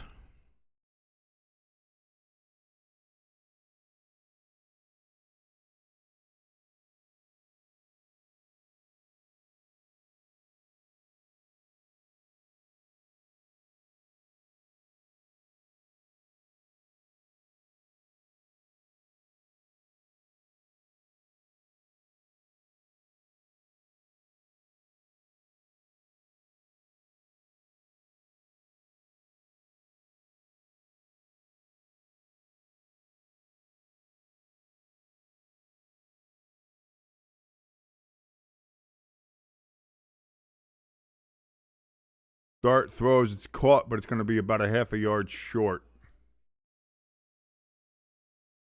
Manhurts with the catch.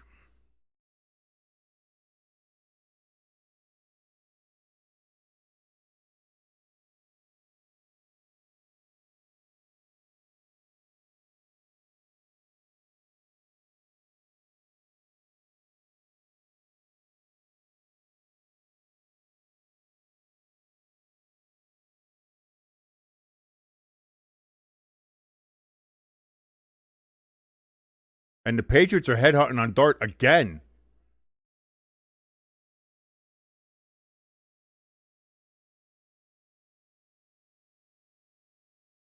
Bearman in the chat says, poor Mike Kafka, his GM. It's not like, again, this is the Giants' special teams has not been great this game. Let's be honest, Bearman. It's not, this is,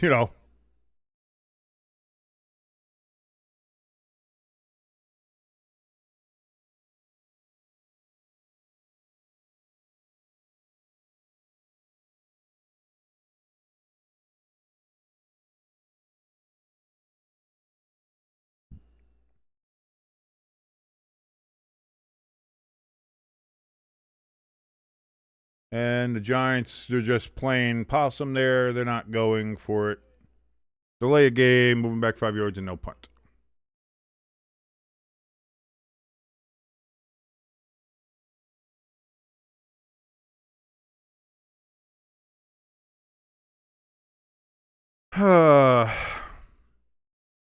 Again, I would have been fine with the Giants taking a beating in this game on the scoreboard, but the fact that the Patriots have played so fucking dirty in this game is now I'm in a rage that I haven't been in a while. Like, that's infuriating. Like, they're trying to purposely injure Dart. They're trying to. They already did almost murder Oshevsky.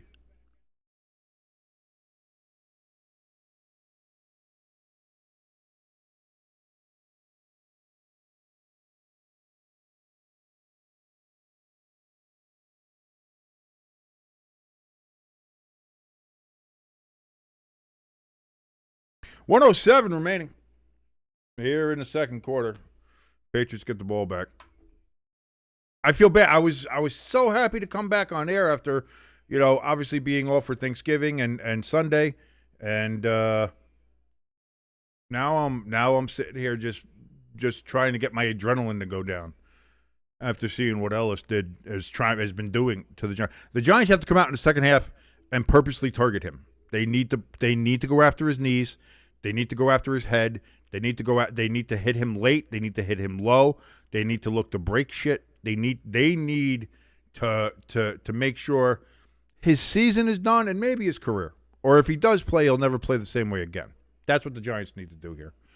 Bearman in the chat says Younghoe Koo needs to be cut tonight. I don't know how he misses misses the contact. He made firm contact with the guy. He was trying to kick that shit from fucking China. Like, I don't fucking know. Throwing over the middle, caught. That's going to be a first down for Douglas. Patriots running up to the line there. By the way, they had taken another timeout. I had missed that apparently somewhere along the way. 28 seconds, 27, 26. Drake Maye gets the snap. Giants getting the rushing. They got held. No flag, of course. Now wide open.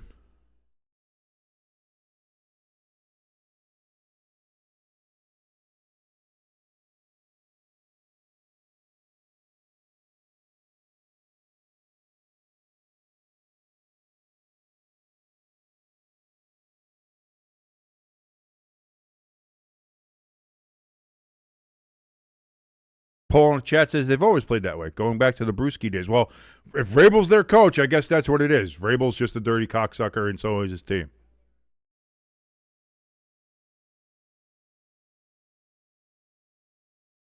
.16 seconds left from the 19-yard line of the Giants. Drake Maye throws. Douglas to the 10.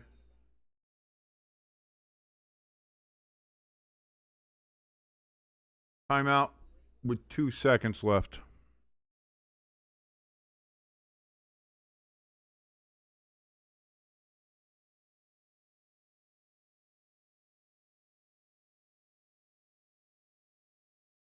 ELS in the chat says, me and my cousin are actually in agreement, which is rare to do because his cousin's a Vikings fan.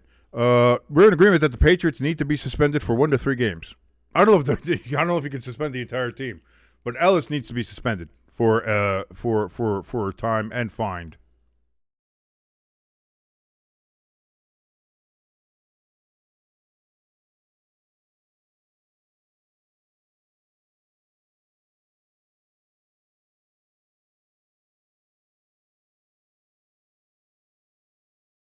Snap, hold, kick is up, and it's good. And we've got a 30-7 game here at the end of the first half.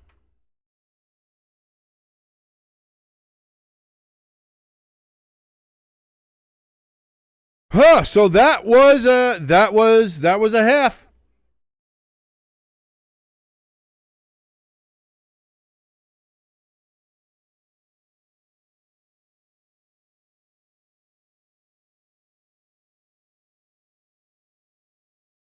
Paul says, fair play is only for select teams. For some teams, the rules never apply, and in many cases, for said teams, they create new rules for the.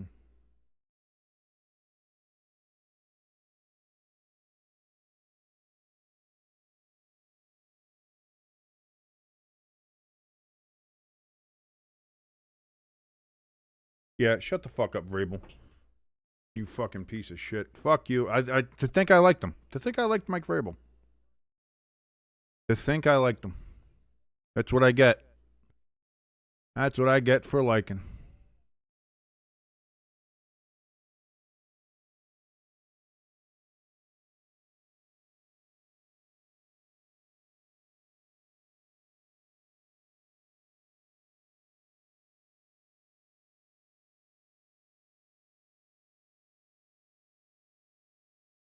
Unbelievable. Unbelievable! But the Giants find themselves in a pretty big fucking hole. I mean, Paul, I remember watching Vrabel as a kid, and as a kid, as a 20-year-old, playing for the Patriots. I liked the way he played. I thought he played the game, hard and fast. I didn't think he was a dirty player at the time. I don't remember anything specifically this dirty that he was doing. But if this is what he's allowing his players to do,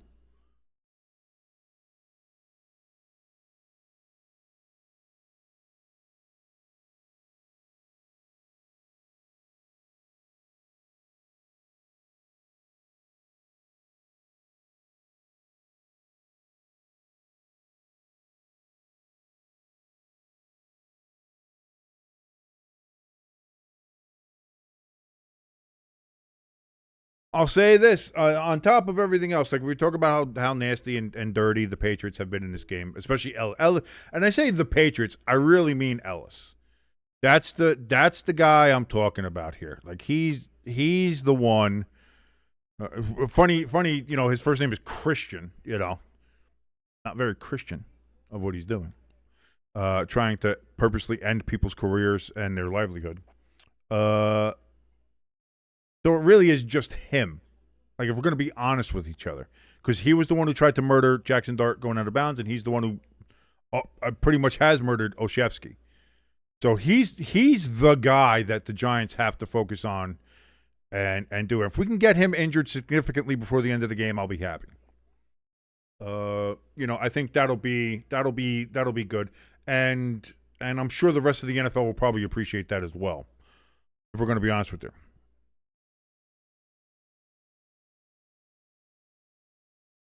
Paul in the chat says, Vrabel was? He definitely was that dirty, but maybe that was just against the Colts. You wouldn't believe the shit they got away with against us, and they would also fake injuries to stop the clock all the time, too. Well, apparently my Giants did that a lot back in the day, which is what got the rules kind of changed for that, why they have the different injury timeout rules, because the Giants used to do that shit. Giants are kind of a guilty party on that one, too, from back in the day.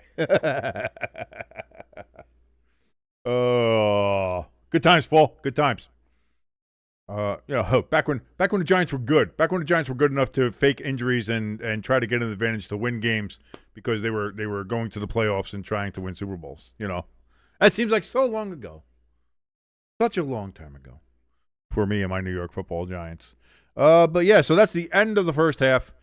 Patriots with a commanding 30-7 lead over the New York Giants. Let's see if the Giants can go ahead and get Christian Ellis out of the game here in the second half.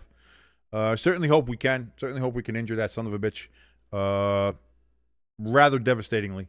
And it would only be it would only be right and only be fitting.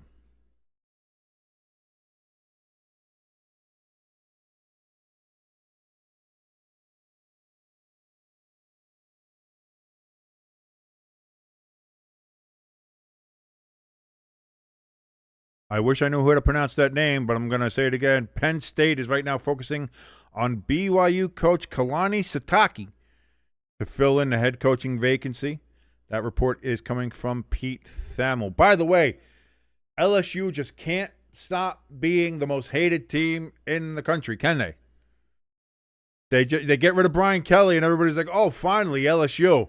Maybe some people can get like a little rooting interest for them again. From outside of the SEC. Obviously, the SEC, everybody hates each other, whatever, blah, blah, blah. But, it's like, from an outside perspective, sometimes you root for LSU over Alabama or Georgia or something like that. Oh, yeah, it's good to see LSU doing well again. It's like, okay, well, it's good to see Brian Kelly out of there. So now we can actively root for LSU again in some of those situations. And then this whole Lane Kiffin thing happens, and it's like, well, nope, LSU's still going to be, they're still going to be the assholes. And they are. And they're the assholes, and Lane Kiffin is an asshole. And that's pretty terrible. Mostly crazy all the time says, dude, you just got a new subscriber. Any Devils fan, I will always sub. Let's go, Devils. Love it. Let's go. And also, as always, Rangers suck. But you already knew that. You knew that, mostly crazy. You know that. Really, truly, honestly, everybody knows that. ELS in the chat, he says, Lions cornerback Terrion Arnold is scheduled to undergo a shoulder surgery, and he will be out for the rest of the season. I did see that earlier there, reported from Tom Pelissaro.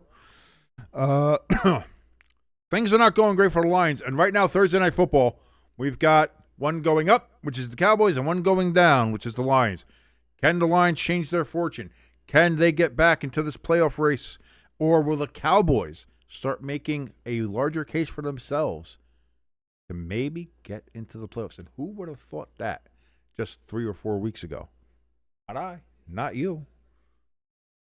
But they're playing well enough to get there. Not quite there yet, but they played well against the Chiefs. They beat the Eagles in a massive comeback. And looking at their schedule they have ahead, they certainly have the chance. Mostly crazy in the chat, he says, let's go Devils, always. And when it comes to the Rangers, of course they do.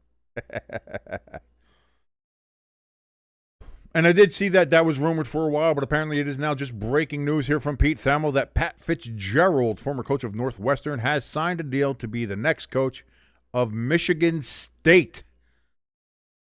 So the college football coaching carousel seems to be getting filled out here at the end of the regular season.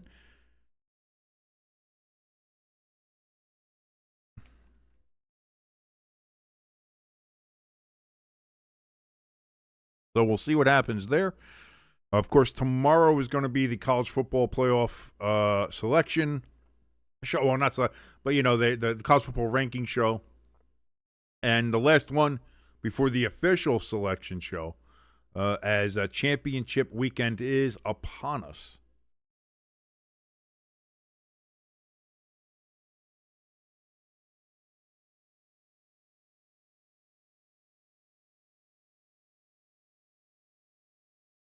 Paul says, we were in the playoffs one time in the past decade. What, the Colts?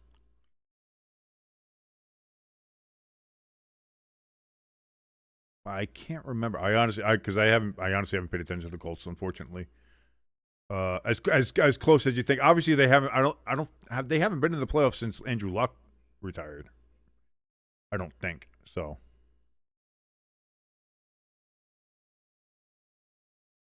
You almost made it last year with, was it last year or 2 years ago with Minshew?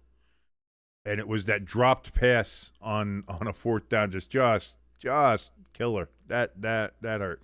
And I liked Minshew too. I really did, but.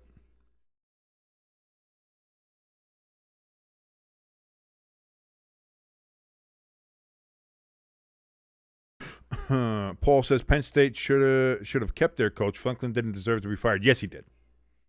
Franklin is not a good coach. Look at his record. Look at what his record is with top 10 teams. Look at what his record is against just ranked teams overall.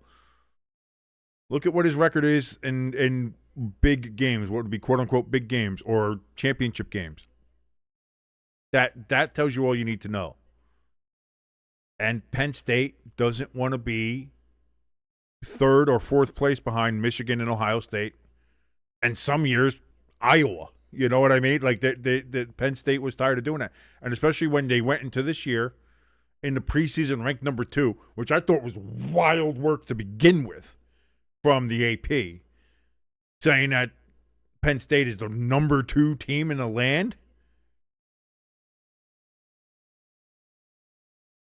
Well, Paul's apparently they're looking at BYU's coach, so that looks like they're gonna be something they do. And BYU has been very good for the last couple of years, and that's out in BYU, where you got to go and soak because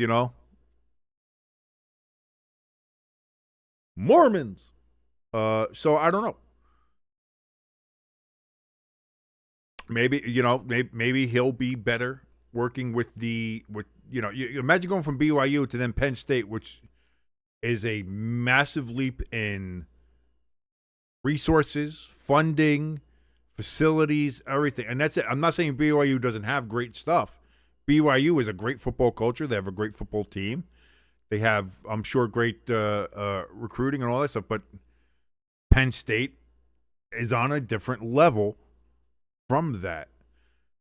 And that's, I think, the big point of why Franklin was let go is because Penn State, his record there with Penn State or what Penn State was doing was fine. Like if Rutgers was doing what Penn State did, it would be phenomenal. You'd have a contract for life in Piscataway. You would be like, yes. Which they got to get rid of Greg Schiano too, because that retread did not work. But like if something like was that happening like in Rutgers, yeah, that's great. But for Penn State, that's not going to cut it. And because it's a different level. And just look what Cignetti's done with Indiana. And Indiana had that kind of thought of, they're kind of that same area that Rutgers was, in my mind, of being, boy, if we could get really good, if we got, 8, 9, 10 wins a year, wow, that's so much better than what Indiana has been in the past. But now you got Cignetti, and you talk about 2 straight years of 11-plus wins now. He's got 12 wins this year. They're going to the championship game undefeated, going up against Ohio State. If they win that, they're 13-0, probably the number 1 seed, number 1 ranked. Imagine Indiana's the number 1 ranked team going into the playoffs. And that's how you can kind of build something like that to the point where if Cignetti and Indiana keeps this up for a couple more years, next thing you know, Indiana's going to be that program. And so for Penn State now for that program to be behind Ohio State, behind Michigan, even with Michigan having what their record was this year, Penn State's still behind Michigan in people's mind when it comes to Big Ten. And now they're behind Indiana.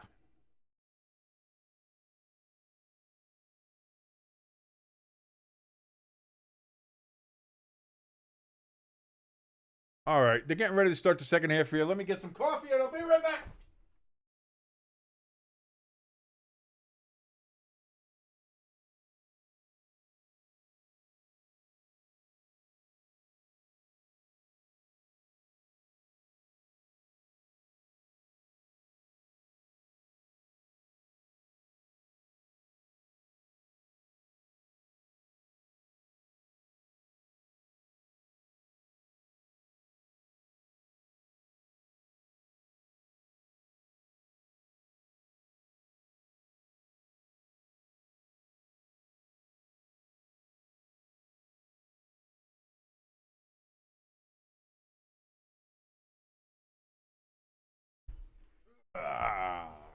Ba-ba-ba-ba-ba-ba.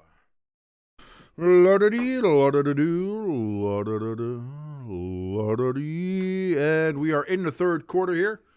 We turn up to the 29-yard line here for the New York Giants, and let's see if they can get anything going in this second half and get a little bit. Respect to ELS thinks Indiana is going to win this college football playoffs. Let's see. I mean, it's. I'm not going to bet against them. Dart throws on first down to Wandale. That's going to be good for 8.5 yards. 2nd and 2 upcoming officially. I think if because Indiana's already beaten Oregon, and I know some people are going to say, like, well, maybe their schedule wasn't the toughest, and blah, blah, blah, blah, blah. I get it. If they beat Ohio State in the Big Ten championship, whether it's close or by a lot, if it's by a lot, then it's going to be raising some eyebrows. But even if they win by 3 points or whatever, if they can do that, then they can win the national championship. I don't think it's any question. First down for the Giants on a run there as he gets pushed across to the 40-yard line. 1st and 10 Giants, and Tyrone Tracy with the carry. And I still haven't seen Ellis taken off on a cart, so I'm a little disappointed.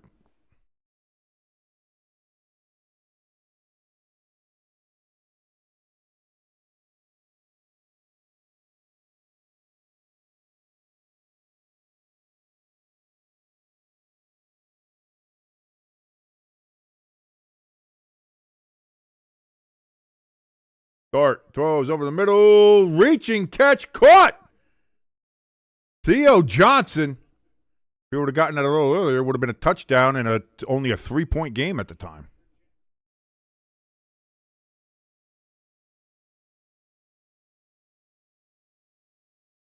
Calamitous rain in the chat. He says if Indiana wins, they'll probably swap seeds with OSU. I think OSU would probably drop below, depending on who won the SEC championship game. They'd probably go below either Georgia or Alabama, I think. I think Alabama would jump all the way up to 3 if they beat Georgia.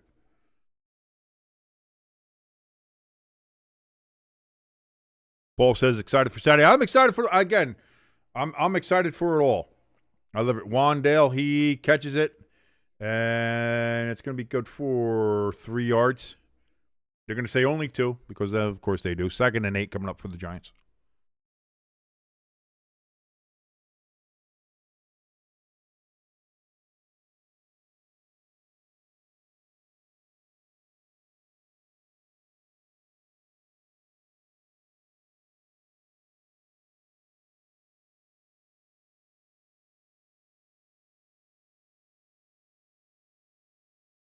Getting a reload call here from Jaxson Dart. It's going to be a handoff to Singletary, and Singletary's going to get about 5 yards. 3rd and 3 coming up. Byron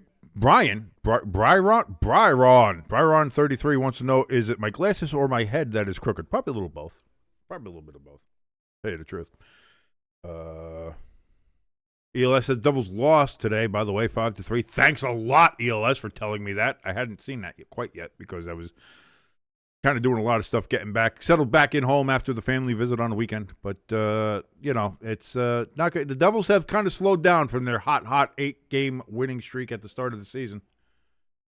And on 3rd and 3, it's going to be a loss of 3 yards. And 4th down coming up here for the Giants from the New England 38-yard line. 4th and 6. Paul says they're both undefeated. I think they stay at 1 and 2 regardless of the outcome. Now, if Georgia, especially if Georgia wins the SEC, Georgia's going to number 2. Alabama might be more of a question. Then you might have Indiana 1, Ohio State 2, and then Alabama 3.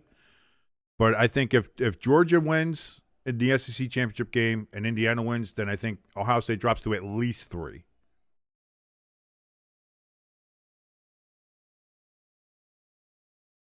Jaxson Dart on 4th and 6. Throws over the middle, over the hands of Theo Johnson. Incomplete. Turnover on downs. And the Patriots take over. Thank you, Bryron, 33, for joining us here.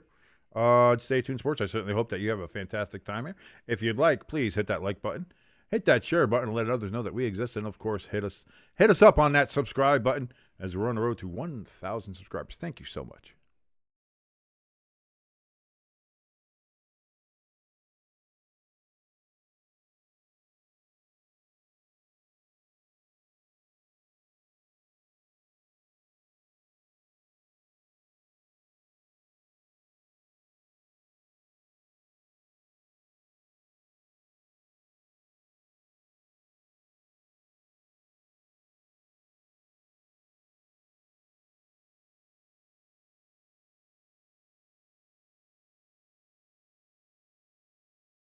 So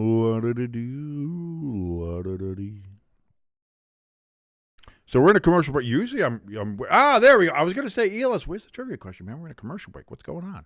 ELS, of course, giving us our Monday Night Football trivia. Brought to you by your good friend ELS. Which wide receiver and quarterback duo have the most touchdowns in Super Bowl history? I know it was Montana and Rice. I want to say it was surpassed recently, though, wasn't it? Or was that just playoffs? It might have just been playoffs. Was it Brady and Edelman or somebody? Or Brady and Gronk? Maybe it was Brady and Gronk. Because I know it was Montana. You know what? I'm going to go out on a limb here because, boy, this is a tough one. I'll say Brady and Gronk. I'll say Brady and Gronk on that one, ELS. That'll be my answer on that particular question here on Stay Tuned Sports as we're hanging out here. Again, if you want to help us out at all, like I said, like, share, subscribe. Those are things that you can do. That's fantastic. If you want to help us out a little bit more directly, we have a link for our donation station and our merch store up in the top of the chat and in the description below this video. And you can go check those out all you want. Paul, he says Brady and Gronk as well.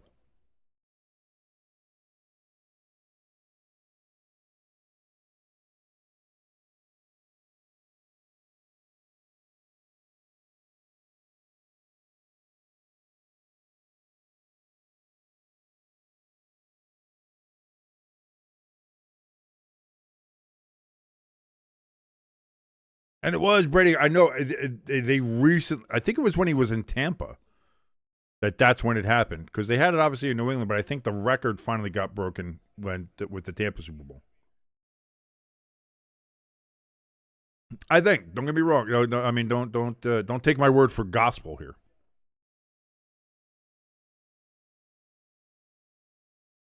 Hey, Bryron is still in here. How you doing, Bryron? Thank you for sticking around and watching us here.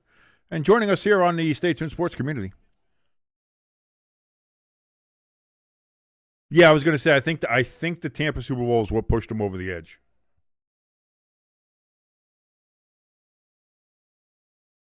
$9:53 remaining here in the third quarter, and 3rd and 7 upcoming for the Patriots from their own 41-yard line.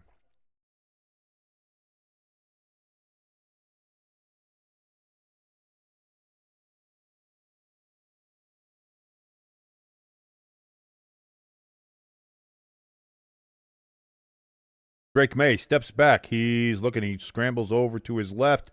He's going to pull it down and try to run, and he's going to get the first down. Abdul Carter didn't hit him like Ellis did to Jaxson Dart. Somebody needs to do that for the Giants. They need to put Drake Maye into the third row of the stands, just like Ellis tried to do with our quarterback. See how they like it. See if it's it's a mutual thing. Oh, okay, good job. You know what, guys? That's just playing hard football, guys. That's just hard football right there. So now from the 49-yard line, 1st and 10 for the Patriots. And off, gain of 2 yards. 2nd and 8 coming up from the Giants' 49-yard line.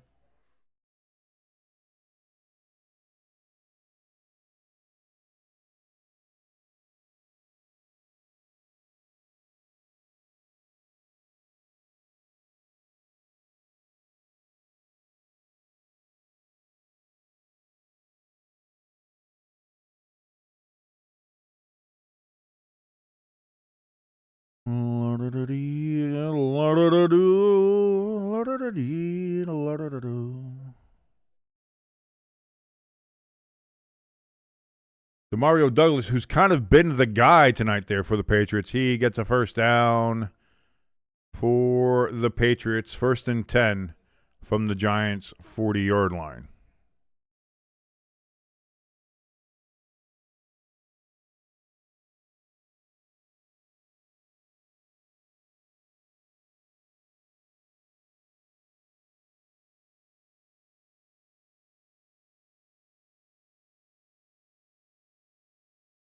.38 and counting remaining here in the third quarter. This game's kind of turning a booty on 1st and 10. He's going to get 8 yards, 9 yards, 9 yards, 2nd and 1.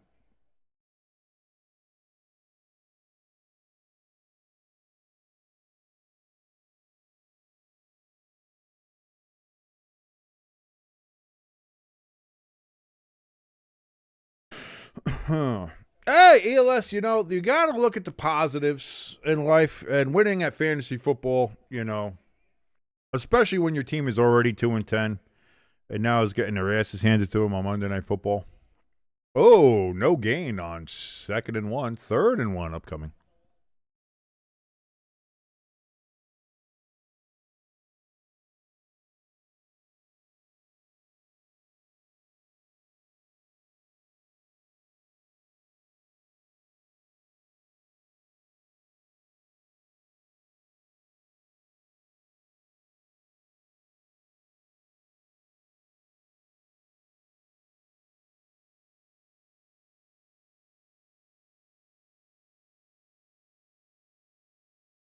And that's going to be a 4-yard loss there for the Patriots, and it turns into a 4th and 6. So it's a 5-yard loss. Holy shit.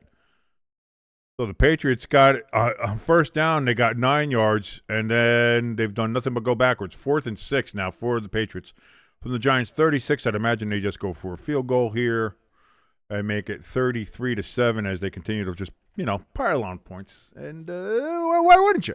Why wouldn't you? You got this team down. You got your foot in the throat.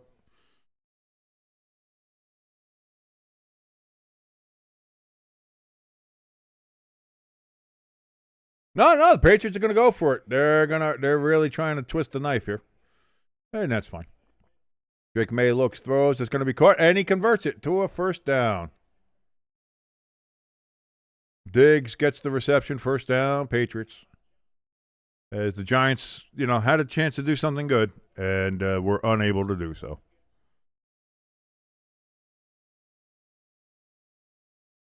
Pecan, by the way, his fantasy team on a 6-game winning streak after starting 0-7. That's pretty good. Paul in the chat says you should put the Patriots in the booty cheeks ranking just for dirty hits. I'd like to. But again, you gotta, the dirty play of Ellis doesn't turn into 30-7. You know what I mean? There's a lot more here.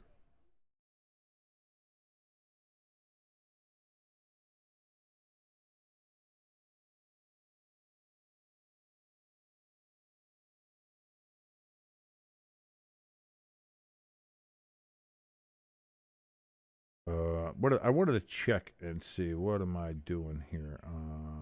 Where's my ESPN at? Where's my ESPN? Come on. Where'd it go? Why does it take so long to get there? 2nd and 11 coming up here. Drake Maye in shotgun. Takes a snap. He steps back there. Has plenty of time to throw. Incomplete. Looking for booty. Aren't we all? Incomplete.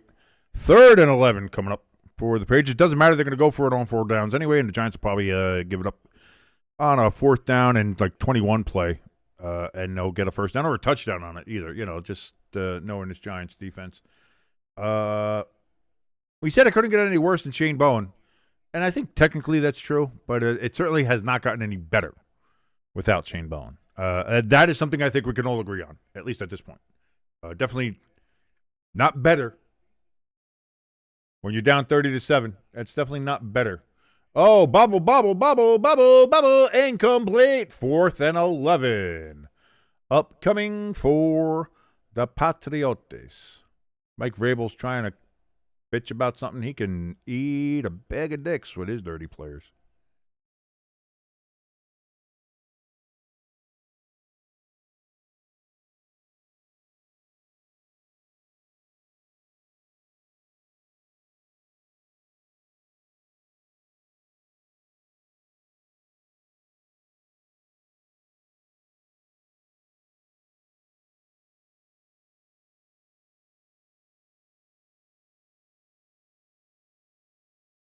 Kick is blocked, and that's going to be no good. So the Patriots get no points on that particular drive, and the Giants get the ball back. Oh, hey, here it is. The comeback begins with 4:09 left in the third quarter. Can the Giants do it? Probably not, but it's still fun. Which fans shower their team with better booze, the Eagles or the Steelers? Crafty asks in the chat. I got to tell you, the fact that the Steelers booed during Renegade. Steelers fans never boo Renegade. And they booed Renegade. Eagles fans always boo. Eagles fans just boo. That's what people are like, oh my God, you're an 8-3, 8-4 team, and you're booing. You're still in the playoff picture, and you're booing. How could you be so spoiled? It's not that they're spoiled. It's that they're Philadelphians. That's what they do. Booing is something they do. Much like New York area fans. We boo. Do right or be booed. That's what that's our whole thing. Excellence is demanded at all times, or we will boo your ass into next week. So I understand it. The Steelers fans booing Renegade is a significant marker. Like if you're the Rooneys, if you're a front office there for Pittsburgh, if you're the media in Pittsburgh, that's something that you've never seen before. And I think that's a clear demarcation of their being like, whoa. The fans booed Renegade. I think you got to look at that. Question 12 here on Monday Night Football Trivia, brought to you by your good friend DLS. How many teams are undefeated in the Super Bowl with a minimum of one game played? Well, that means the Jets. The Jets are undefeated. The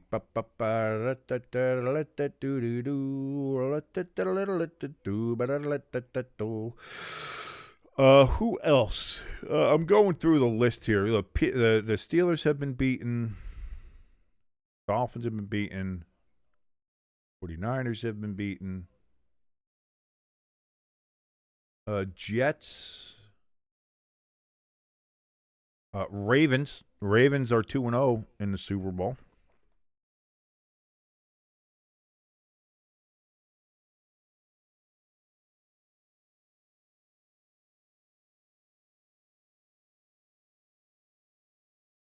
The Saints are 1-0. They played in one, and they've won.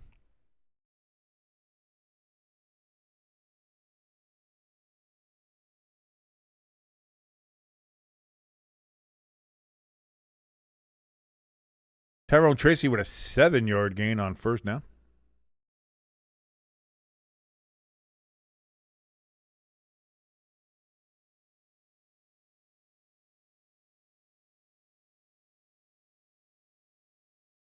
Jets, Saints, Ravens.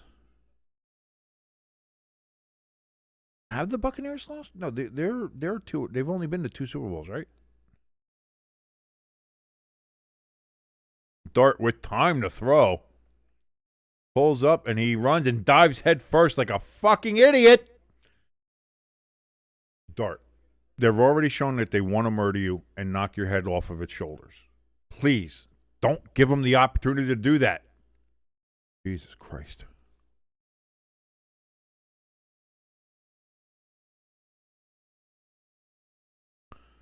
Oh, well, but to get a number, I have to think of who was there.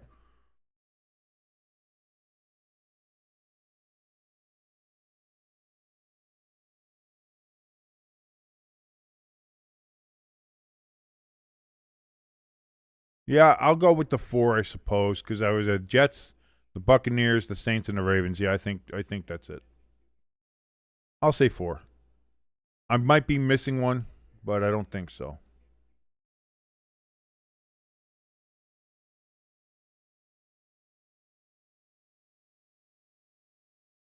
Second and 3 coming up here for the Giants. That's a handoff to Tracy, who gets it to the 38-yard line. And ELS has provided us with the answer. It is indeed 4. Saints, Jets, Buccaneers, and the Baltimore Ravens.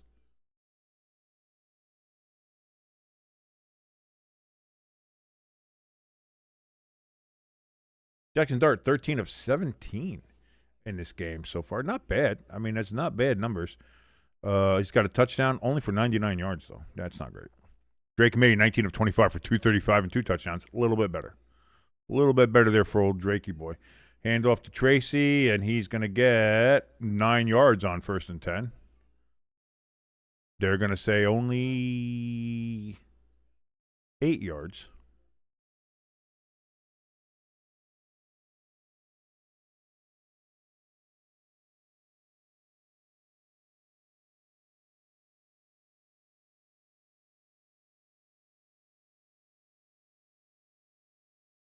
We got whistles. We got whistles.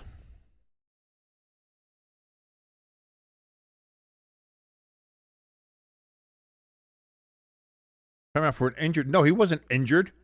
He had an equipment problem. How is that?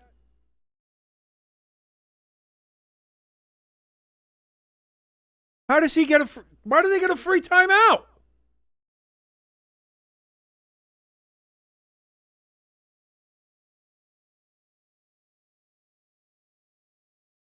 Wow, he wasn't injured. What the fuck are these refs doing?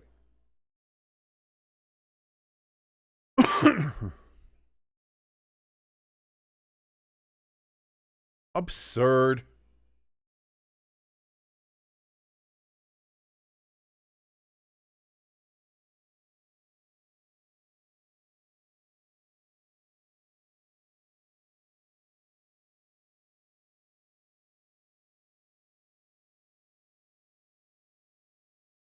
ELS says, my brother is happy that Jaxson Dart and Tyrone Tracy are not having a big game. Well, tell your brother to eat a bag of dicks. Respectfully, of course.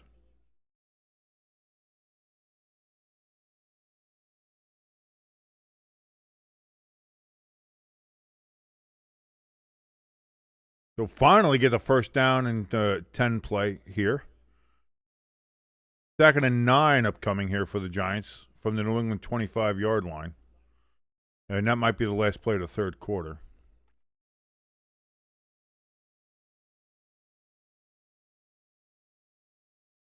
Crafty says the New England Patriots are back. Tyrone Tracy with a gain of 4 yards, maybe 5. They're going to give him 5, 3rd and 4 yards because it was 2nd and 9. 3rd and 5 from the 21, and that's going to end the 3rd quarter. And yeah, it's 30-7. Yeah, the Giants are not playing well. Yes, the Patriots have been dirty bastards. Well, just Christian Ellis has been it. Get the 4s in the chat. As you see Crafty in there say, 4s in the chat. Get them up there, ladies and gentlemen. 1, 2, 3, 4. We're here for all 4 quarters, just like the players, just like the coaches, just like the fans. Get them up. Thank you so much for joining us here on Stay Tuned Sports on this kind of welcome back stream from Thanksgiving break. It's great. Kenneth in the chat says, so when is the next stream? My friend and we're doing a college football championship games. The next stream is going to be tomorrow for the countdown. About 8:00. Like we kind of, I think we found a nice sweet spot with that 8:00 time slot for the countdown. So we'll have the top 12 plus the Booty Cheeks 5 tomorrow night at about 8 p.m. And then we'll be looking at, and honestly, since I'm doing it then, I might as well do a college football preview as well to see where they're going to rank everybody and how that is.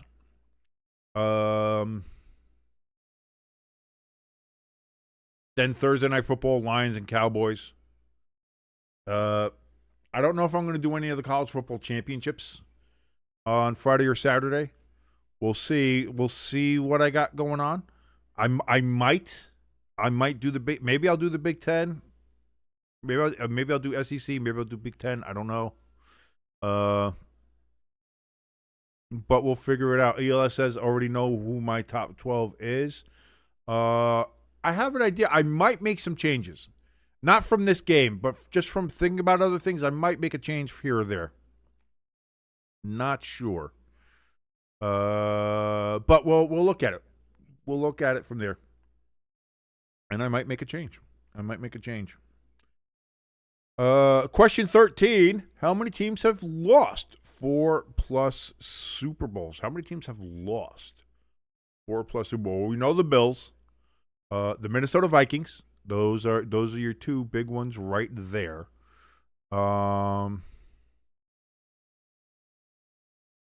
Yes, you did give me your top 12. Yes. Oh, you're gonna give us the top 12 in here. While you do that, let me think about what teams we have. It was the Bills, Vikings, Denver. Denver has lost 4 Super Bowls.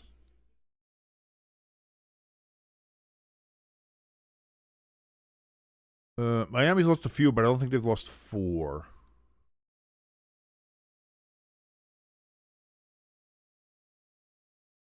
I'll say I might go with 3. I might just go with 3 with Bills, Broncos, and Vikings. Hand off to Singletary to the 10, to the 5, tripped up, but he gets in the end zone anyway. Touchdown Giants, and he's dancing. Brother in Christ, you're down 30-13. Why are you dancing?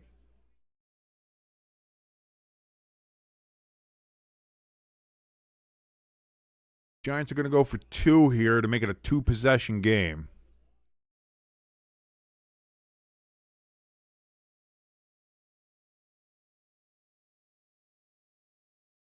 And the answer is indeed. Oh, yeah, you always forget. Vikings, Bills, Broncos, and Patriots. It was 4. The Patriots were added in there as well.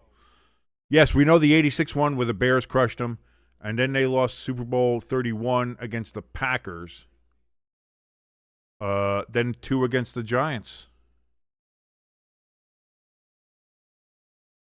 And then against the Eagles, too. So they've lost 5.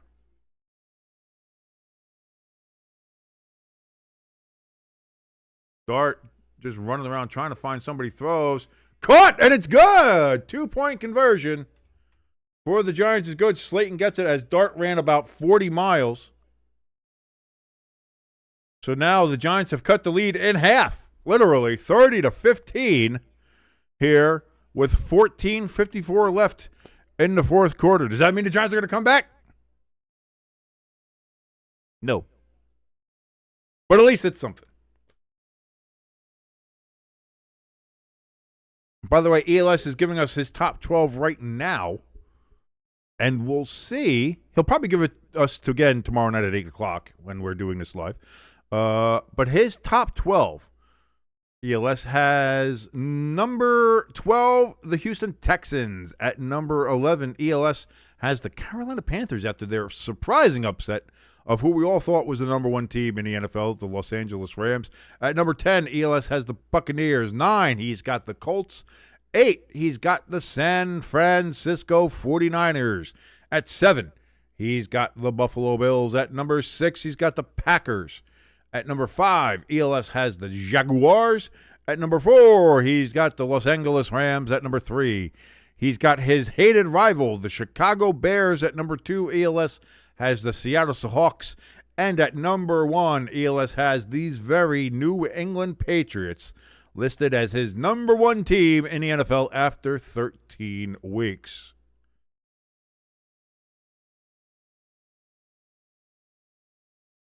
Crafty wants to know why Josh Allen is wearing a black uniform in this commercial. Probably because of copyright issues that they don't have the official use to use any kind of NFL merchandise or logos or things like that, or even hint at a particular color. So they just said, hey, wear a black uni.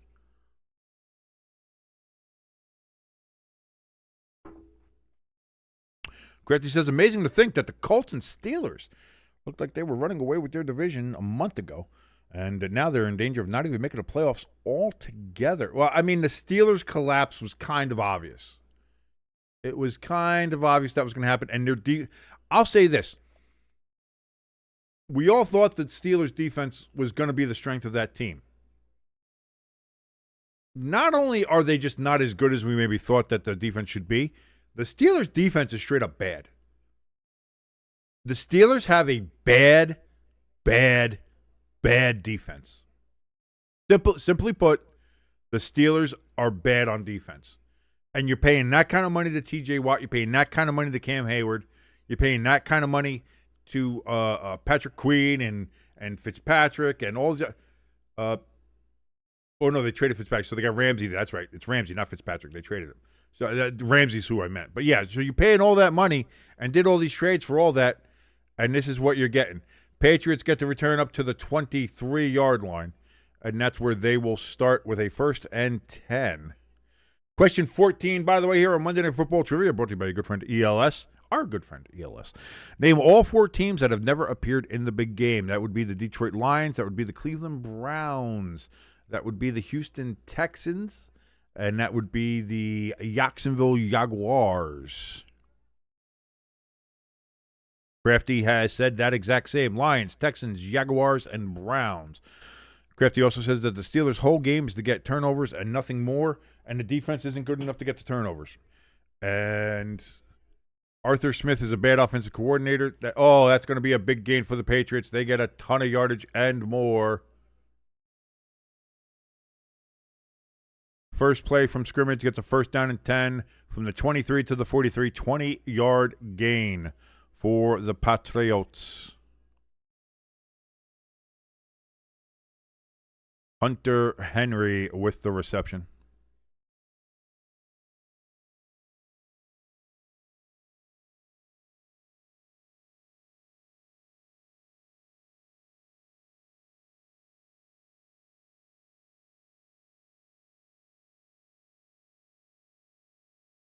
Hand off, and that's going to be good for 2-3 yards.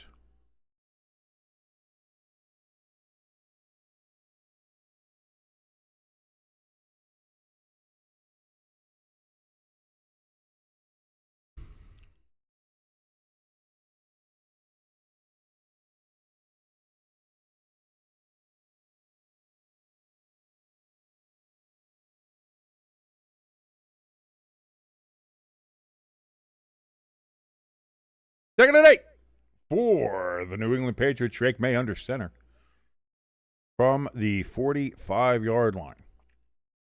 Maye, play action, throws. It's going to be caught. Giants defense is nowhere to be seen. 1st down and more down to the Giants' 43-yard line. 1st and 10. That's fine, ELS. We're in the 4th quarter. Patriots are driving here. Giants just got within 15 points, and it looks like the Patriots are going to go ahead and make that again, put another touchdown on the Giants here.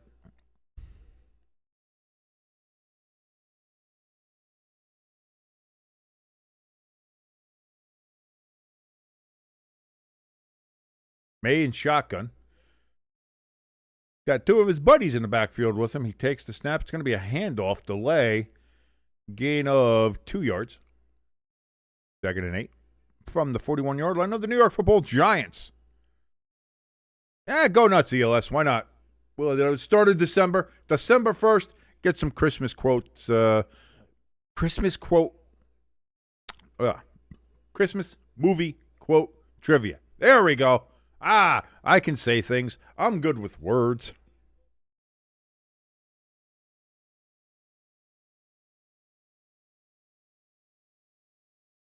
Giants have 26 straight losses when trailing by 8 or more points. That's the longest current streak in the NFL by a long shot. Giants are going to get Drake Maye sacked. Eat shit, Drake Maye. But too bad your ass got sacked.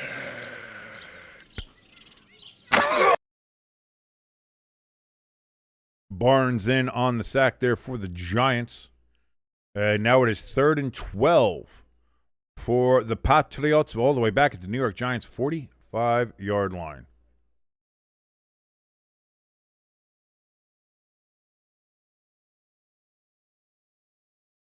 So now Drake Maye got trips to the right in shotgun, takes the snap. It's going to be a quick throw out of the backfield and stepped out of bounds for only a gain of about 4 yards. It's going to be 4th and 8.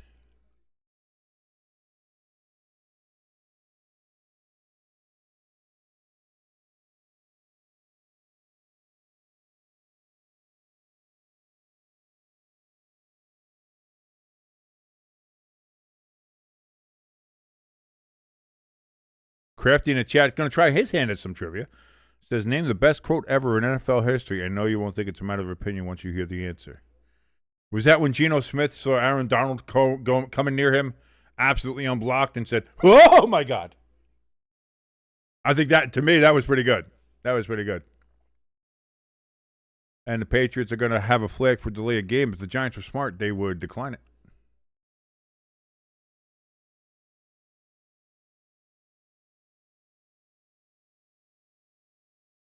And no, the Giants, they're going to let them accept it and take the more space there.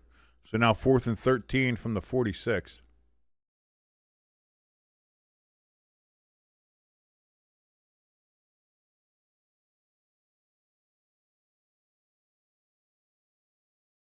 Patriots. Snap. Kick is away. Fair catch at the 14 for the Giants, and that's where they'll start. 10:46 remaining in the fourth quarter. Giants down 2 touchdowns.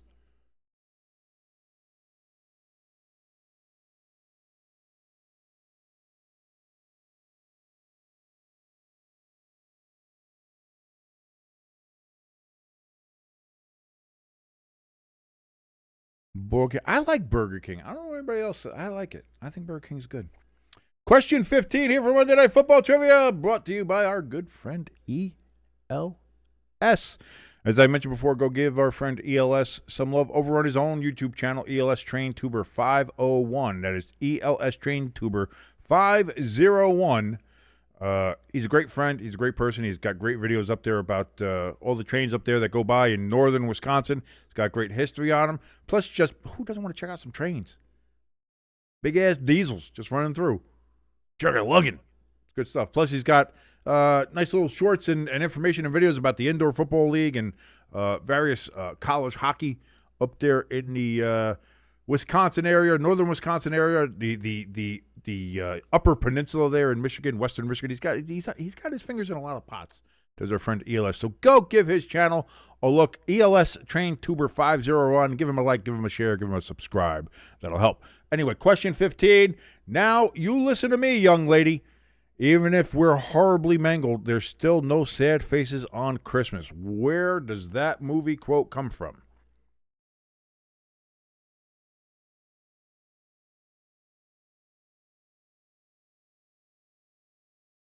Oh, we know that was McKay. Crafty in the chat says in the mid-'70s, the coach of the newly formed expansion Bucks was asked what he thought of his players' execution. His response, their execution? I'm in favor of it. Yeah, that's one of the most famous quotes. I agree with you, Crafty. That's a good one. That is a good one. That was John McKay, right? Yeah, John McKay. That is probably one of the best quotes in NFL history. Man, I got to think about this quote here this Christmas. Now, you listen to me, young lady. Even if we're horribly mangled, there's no sad faces on Christmas. The first thought is always going to be Christmas Vacation, National Lampoon's Christmas Vacation. I haven't watched that movie in a minute, so I don't know. God damn it. I'm going to kick myself for not knowing this. Or maybe I do. I'm going to throw a shot in the dark and say it's Christmas Vacation.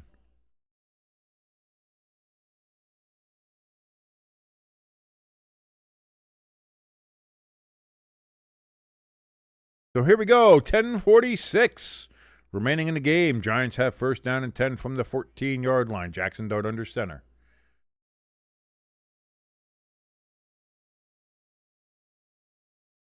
Dart trying to get in motion here. Going to be a handoff and immediately stop. That play it looked like it was messed up from the start, and indeed it was. Yeah, I don't remember that quote from it either, but I don't know, Grafty. Like, I really don't. I took a guess. Crafty says, I'll guess Christmas with the Crank. I've never watched that movie, so that could be it. Who knows? It's going to be a 2-yard loss for the Giants. 2nd and 10 coming up. ELS says, was it The Grinch? The Grinch. Are you talking about the live action movie that nobody ever watched because it's a piece of shit? Maybe. I don't know. I am a vehement opponent of the live action Grinch movie. Hated it. Hated it. Wanted nothing to do with it.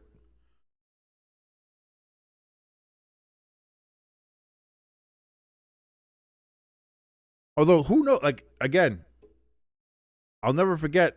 God, it's almost got to be 15 years ago now. And when I first heard The Pretty Reckless, I was like, oh, all right, chick metal band, it rocks, this shit's good music, everything like that. And then you find out, oh, yeah, no, Taylor Momsen, the lead singer of the band, yeah, no, she was Cindy Lou Who. It's like, the fuck? Then you find out she was like in Gossip Girl before that. I didn't know any of this shit. I didn't watch, because I didn't watch The Grinch and I didn't watch Gossip Girl, so. But very interesting. Very interesting.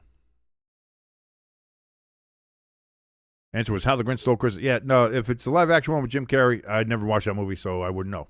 I wouldn't know. And I'm glad I don't know. Because I hate that movie. I'm probably going to get yelled at for Pepper Jack for saying that, but hate it. Well, nothing to do with it.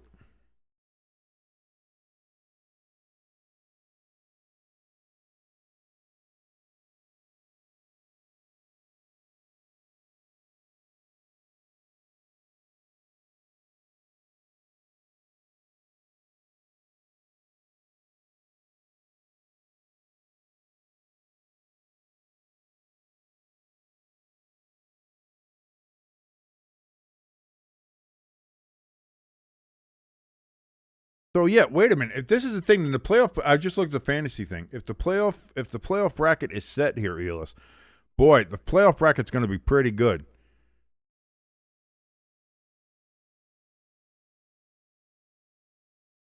Me and Jimbo facing off in the first round.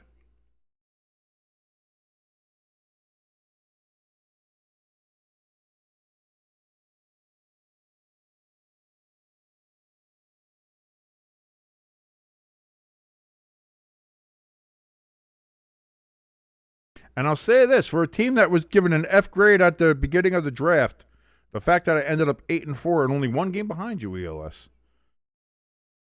that's pretty good.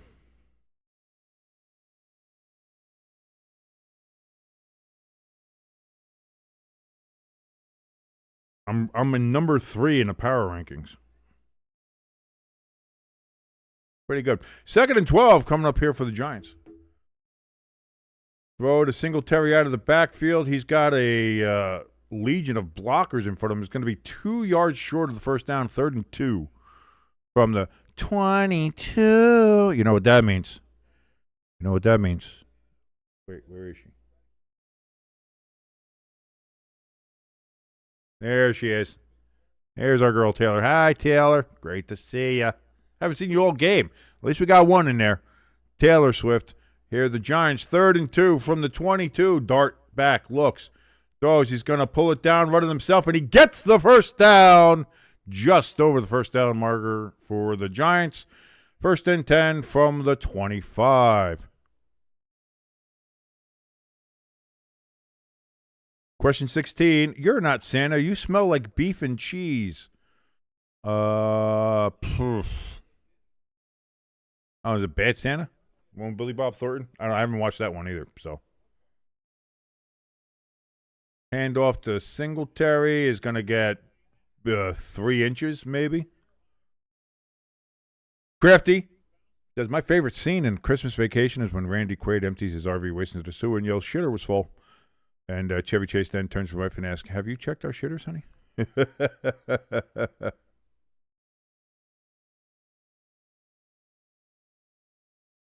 I do love Christmas Vacation. I really do. Crafty also guessed Bad Santa, as well as I did for the guess on question 16 here. ELS says the answer is Elf. Another movie I haven't watched and don't want to. I'm not, it's just, ugh. Big throw to Wan'Dale Robinson on 2nd and 9. Incomplete. Should have been a pass interference flag, but there was not. 3rd and 9 for the Giants from their own 25-yard line.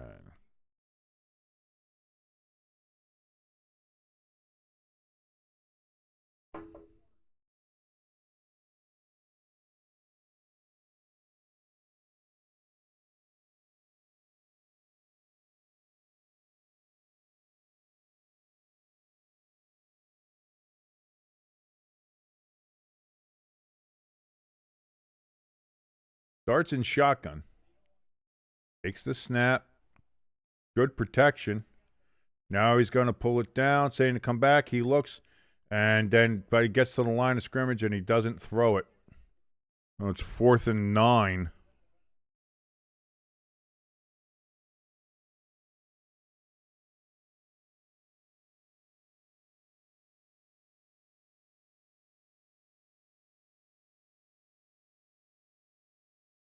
Now the Giants are punting with 8 minutes left, down 2 touchdowns.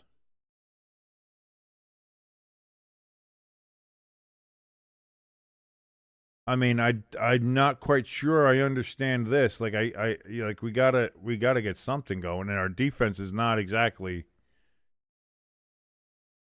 Punt is caught at the 25. It's going to return to the 30, to the 35, down to the 36 for the Patriots. And that is where they will take over. And as they look to close this game out against the New York Football Giants.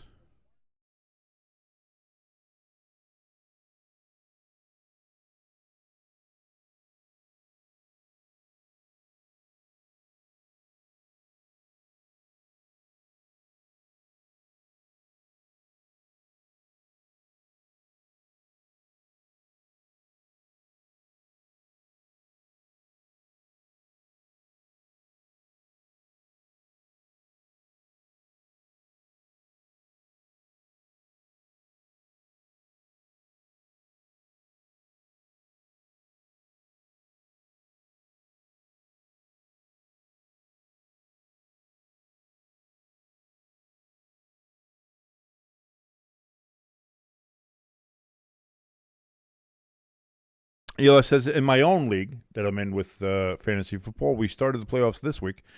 And my brother and I, who is the number 11 seed, is going to beat the defending champion, number 6. Wow. An upset already early in the playoffs in the ELS Family League. Question number 17 here on Monday Night Football Trivia from your good friend ELS. The quote is, what if Christmas, he thought, doesn't come from a store? What if Christmas perhaps means a little bit? That comes from How the Grinch Stole Christmas. Whatever version it is, the cartoon version, which is by far the best one, or the crappy Jim Carrey version. Or they did a computer animated version with Benedict Cumberbatch. Thunderclap, whatever. And whatever that quote is, that has to be in it. That's the main part of the story is, yeah. So that's, I mean, come on, ELS. And you already did a Grinch question. You got to do more than just Grinch. You went Grinch, Elf, Grinch. What are we doing?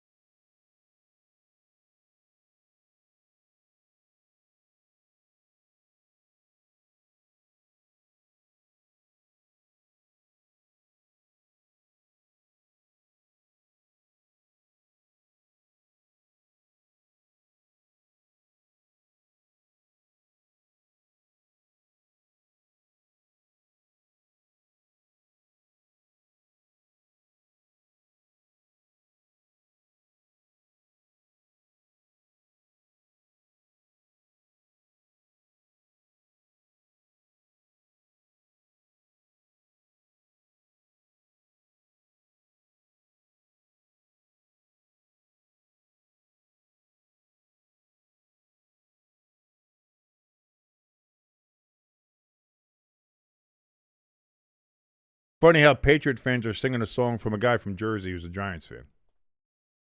Kind of funny. Kind of funny how that goes. Look at those fucking losers. Probably brother and sister making out. Bunch of inbred New England losers. Yeah, look at her teeth.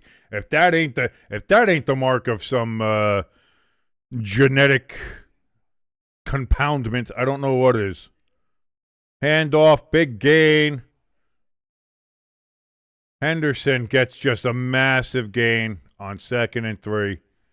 Goes from the New England 44-yard line. Goes all the way to the Giants 30-yard line. Jesus Christ. 25-yard, 26-yard gain. Jesus fucking Christ. This Giants defense has a lot wrong with it. I mean, are we better without Shane Bowen? No. Are we any worse than we are with Shane Bowen? Probably not. So it's one of those washes, I suppose.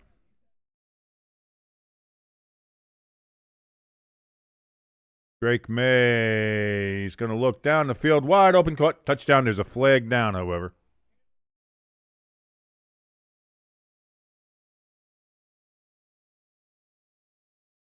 Two separate fouls. It's going to be offsetting or all on one team. So we go from 7 to 9. Refs are talking.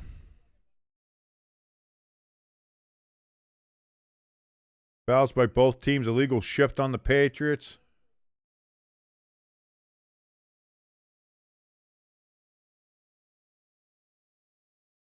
Replay the first down. So touchdown is not on the board.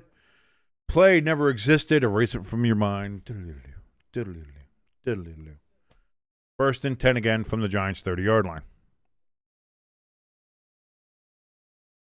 ELS, my brother's team name is called the Milwaukee Cat Dogs.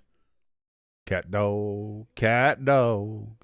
ELS, his name is named Beecher Legends. They're going to be facing each other. Brother versus brother. Family fighting there in the fantasy leagues. Henderson is going to get it to the 25 before his forward progress is stopped and the clock continues to tick. Giants have 3 timeouts. Crafty says, Giants are like, if we decline a penalty against them, can we go home? Well, it's not that we declined the penalty. It was a penalty on both teams. So that just didn't matter. It just didn't matter.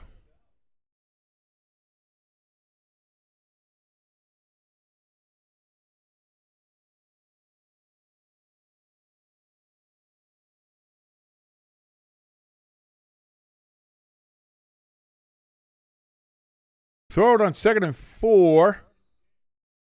Stephon Diggs is going to be just short of the first down. It's going to be 3rd and half a yard.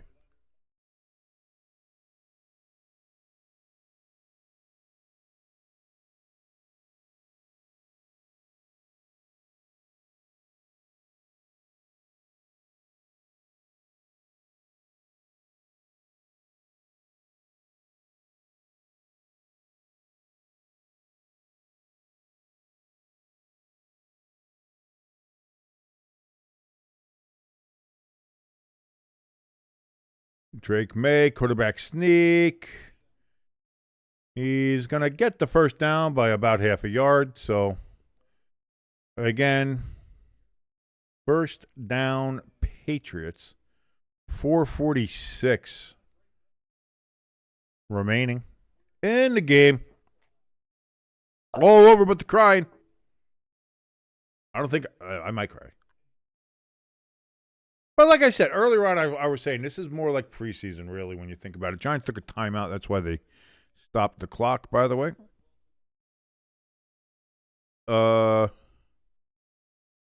You got to look at this all as an extended preseason, extended, audition for everybody, for Kafka, for the Giants players, for staff, and everybody like that.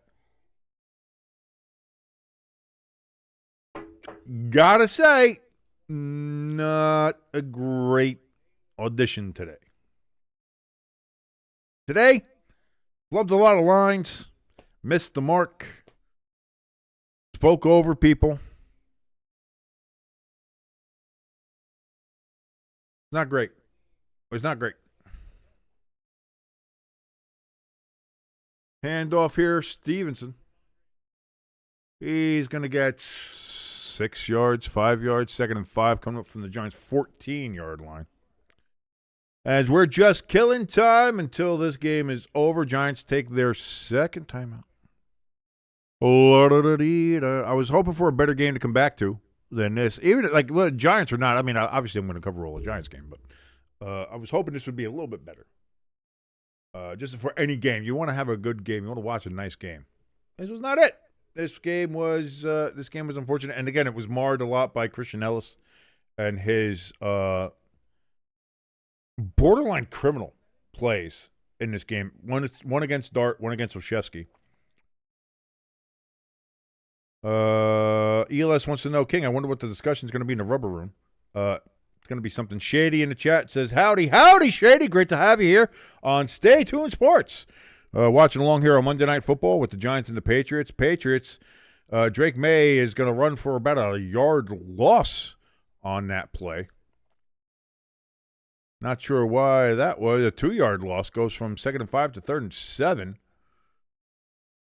Great to have you here. By the way, if you want to help us out here, Shady, you can give us a like. You can give us a share. Let people know that we exist. And, of course, if you haven't yet, please go ahead and hit that subscribe button and the notification bell as we are on the road to 1,000 subscribers here on this wonderful channel known as Stay Tuned Sports. And if you want to help us out a little bit further, if you feel so inclined or so needed, want to be a little bit more direct help, we have a link for our donation station and our merch store up in the top of the chat. Yeah, top of the chat. I think that if you're watching it on the computer, chat's there. If not, it's down there. But the links in the description below are also down there as well. Click on either one of those. Help us out all you would like. That would help us out tremendously. Thank you very much, Shady. Kenneth in the chat says, that is one of my friends with me coming over to your channel. Thank you very much, Kenneth. Shady, again, great to see you. Thank you so much for joining us here as we do this. We do this every primetime game. And Sunday, we usually try to get 2 or 3 games in as well. Plus, we have our countdown show. We have our Friday forecast on 3rd and 7. That's going to be a first down for the Patriots. And it's going to be 1st and goal from the 8-yard line for 18, for 17, for 16 remaining. The clock is going to tick. The Patriots are going to close this game out against the New York Giants unless something incredibly dramatic happens. And you can't ever predict that, and I don't think that's going to happen. The Patriots are fairly good in that aspect. So we'll see. Justin Ziegler in the chat says, think the buyer will determine if Kafka stays the Giants head coach or think mine's already made up. I mean, Kafka's the interim coach anyway. He's running it out until the end of the year. You're not going to fire your head coach and then fire the interim coach. Wait, how many more people are you going to fire?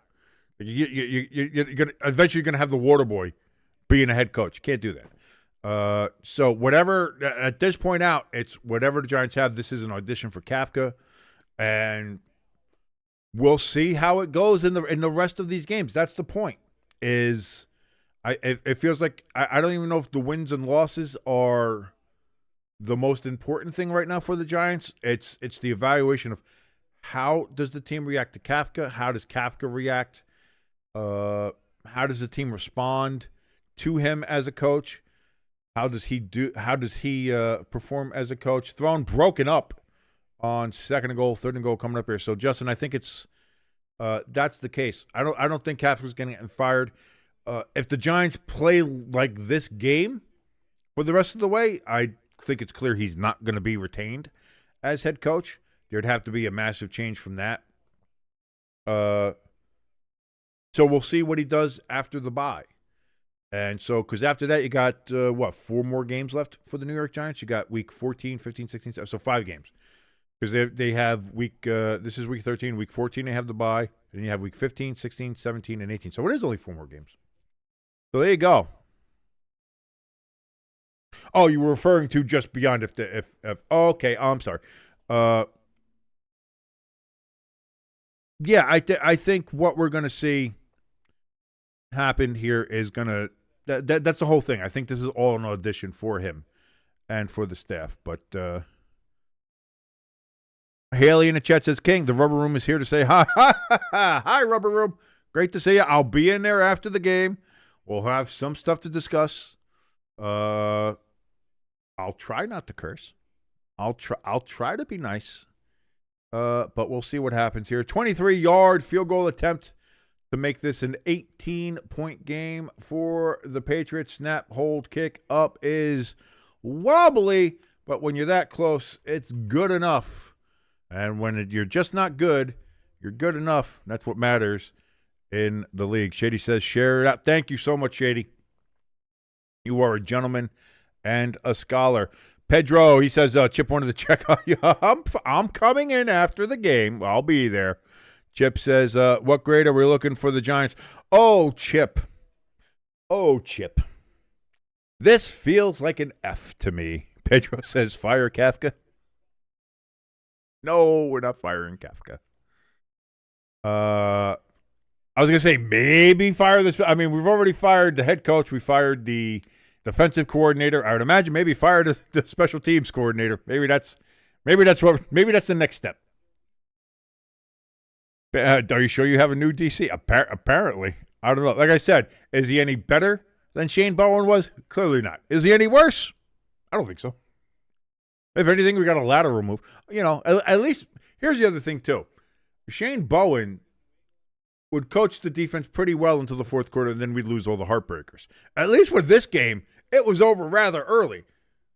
So you didn't have to worry about it. So in that case, maybe it's kind of a positive thing. Oh, by the way, the Giants did take a last time out on that drive. I guess I had missed it while I was discussing stuff. Sorry about that. Justin Ziegler in the chat says, yeah, Vrabel wasn't the issue in Tennessee. Yeah. No, I didn't think so. That was just a massive thing for him. Chip wants to know, you guys want Tyrell? I listen, I don't know who I want as a defensive coordinator. I don't even know who I want as our coach right now. If the Giants play like this in these last games after the bye, Kafka clearly isn't going to be the head coach. Again, that depends on what in the building they like, how the players respond, how he responds, all of that. Theo Johnson with a catch there on 1st and 10. Gain of about 6. 2nd and 4 coming up here for the Giants. I think the Giants have a lot to chew on here for the end of the season and into the offseason, and who is available as coaching. I mean, here's the thing with the Giants, with having Jaxson Dart, Malik Neighbors, Scatterbo, Wan'Dale Robinson, having these guys there, I think there's plenty of interest in the Giants job. Singletary with a nice gain there for the Giants. 1st and 10 all the way up to the New England 43-yard line. Stays in bounds. Bearman said, you guys are making Kafka cry. Kafka's making me cry. Kafka's making me a very sad boy right now. That's what I'll say, Pedro. That's what I'll say. Would you have wanted Dart to play? Yes, I did. I want to see how Dart plays with Kafka as head coach. I want to see how he plays. And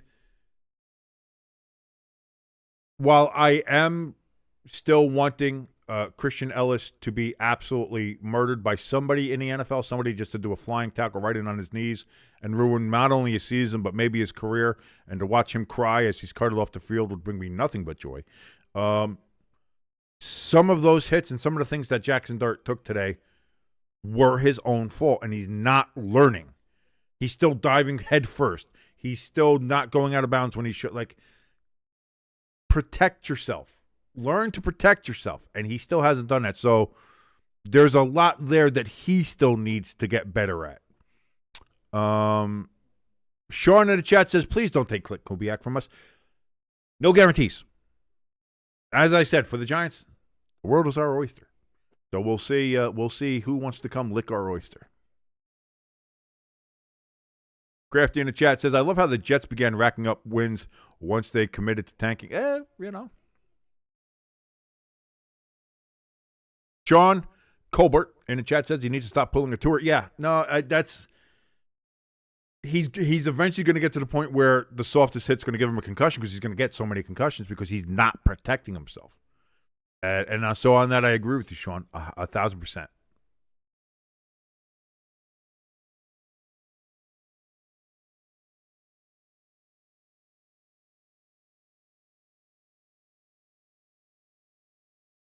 Pedro says, just for the record, I was asking questions that the Seahawks fans are too afraid to ask. Like I said, I think there's a lot of good coordinator talent out there. We'll see who's available as far as like retreads. I don't know. Like if Tomlin is out there, I wouldn't. Are you going to tell me I wouldn't want Mike Tomlin as my head coach? I would love to have Mike Tomlin as my head coach. And I know Chip's going to say, "Oh, be careful what you wish for," but I like Tomlin.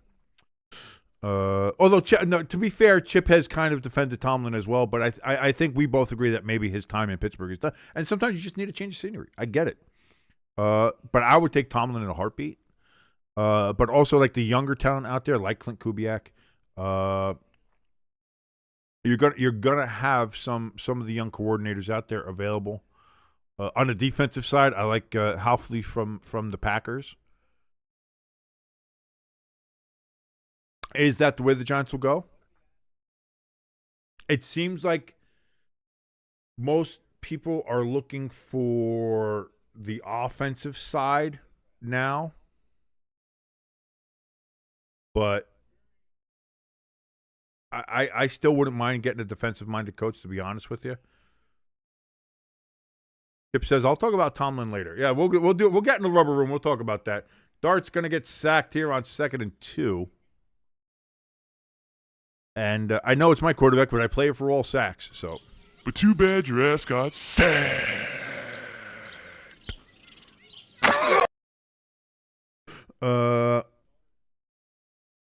Bearman, the resident Kafka lover, says, I don't think he's going to get promoted. I'd love it, but it's not going to happen. If this game is the mark of that, then no. Oh, Dart throwing up a ball after getting rushed. It is incomplete on 3rd and 8. Dart took a hit again. 4th and 8. Giants got to go for it because, why not? Sean in the chat says, Tomlin is a good head coach. However, his time may be coming to an end the way Pete Carroll's time came. Yeah, but I don't, here's the thing. I don't know what happened out there in Vegas with Pete Carroll, with Chip Kelly, with all of that. There was something funky going on out there. I have no idea what it is because I like Pete Carroll as a coach. I think he's very good, but whatever it is, not working there. Thrown, tipped, incomplete. And that's a turnover on downs. 1:08 remaining. Giants have no timeouts. Patriots can just kneel on this. And that's going to be all she wrote. An 18-point win for the Patriots in this game against the New York Football Giants. The Giants will fall to 2-11. The Patriots, on the other hand, will go to 11-2 and have the best record, not just in the AFC, but in the NFL as a whole. And will most likely probably be number one in a lot of teams and people's power rankings. And you'll find out what my power rankings are tomorrow right here on Stay Tuned Sports as we'll do the countdown live. We'll do it live right around 8 o'clock in the evening, 8 p.m. Eastern Standard Time. We'll do that. And we'll also peek in on the college football playoff rankings as they'll be released around that time as well. So we'll do a little bit of both. A little bit of countdown, a little bit of Booty Cheeks 5, and a little bit of college football rankings. We'll have that. Sean in the chat says the old Empire is back. You can't keep them down. They got Vrabel there. He's doing a great job. The Patriots team is a great team outside of Christian Ellis. He needs we need to make sure other teams out there go ahead and try to eliminate him from playing in the NFL and trying to hurt any more any more players out there and hurt their careers. He needs to be taken care of. Immediately, I will stick by that. You're not supposed to root for players getting injured. That's a shithead thing to do. It's a shithead thing to try to take other players' careers away from them. So, turnabout's fair play. Fuck Christian Ellis. He needs to be target number one on everybody's bounty list. And if you think that NFL teams don't have a bounty list, you're fooling yourselves. Just because the Saints got caught with it doesn't mean that they stopped having them. Let's be honest. But again, thank you so much, ladies and gentlemen, for joining us here on Stay Tuned Sports for Monday Night Football, where the Patriots defeated the Giants 33-15. Again, if you liked any part of this particular broadcast, hit that like button, hit that share button. And of course, if you haven't yet, please hit that subscribe button. It certainly helps us out on our road to 1,000 subscribers and getting monetized here on YouTube so I can make this into some kind of living. If that happens, who knows? Who knows? We'll see what happens. And again, if you want to help us out even more, a little bit more directly, we have a link for our donation station and a merch store down in the description below. That helps us out as well. And of course, if you want to help us out with a Partners W, I don't know how much longer I'm going to be doing this because it seems to be quite not fruitful. But again, if you go to w.gg, check out their wonderful varieties of energy drink powders and mixes that you can go ahead and use. It's got no artificial colors or flavors or junk in it, no sugar whatsoever, and it's got neurofactor, warm, helps your brain out. Go to w.gg and put in code STSports to get 10% off of your first order. It is a wonderful thing to do. Be better. As for me, I'm going to go try to be better and not be violent in my speech after this game, but we'll see. But until tomorrow at about 8 p.m. to watch the countdown as we go ahead and reveal our top 12 power rankings and, of course, the bottom 5 in the Booty Cheeks 5. My name is King. This has been Stay Tuned Sports. Thank you so much, ladies and gentlemen, for watching, and I will see you tomorrow night.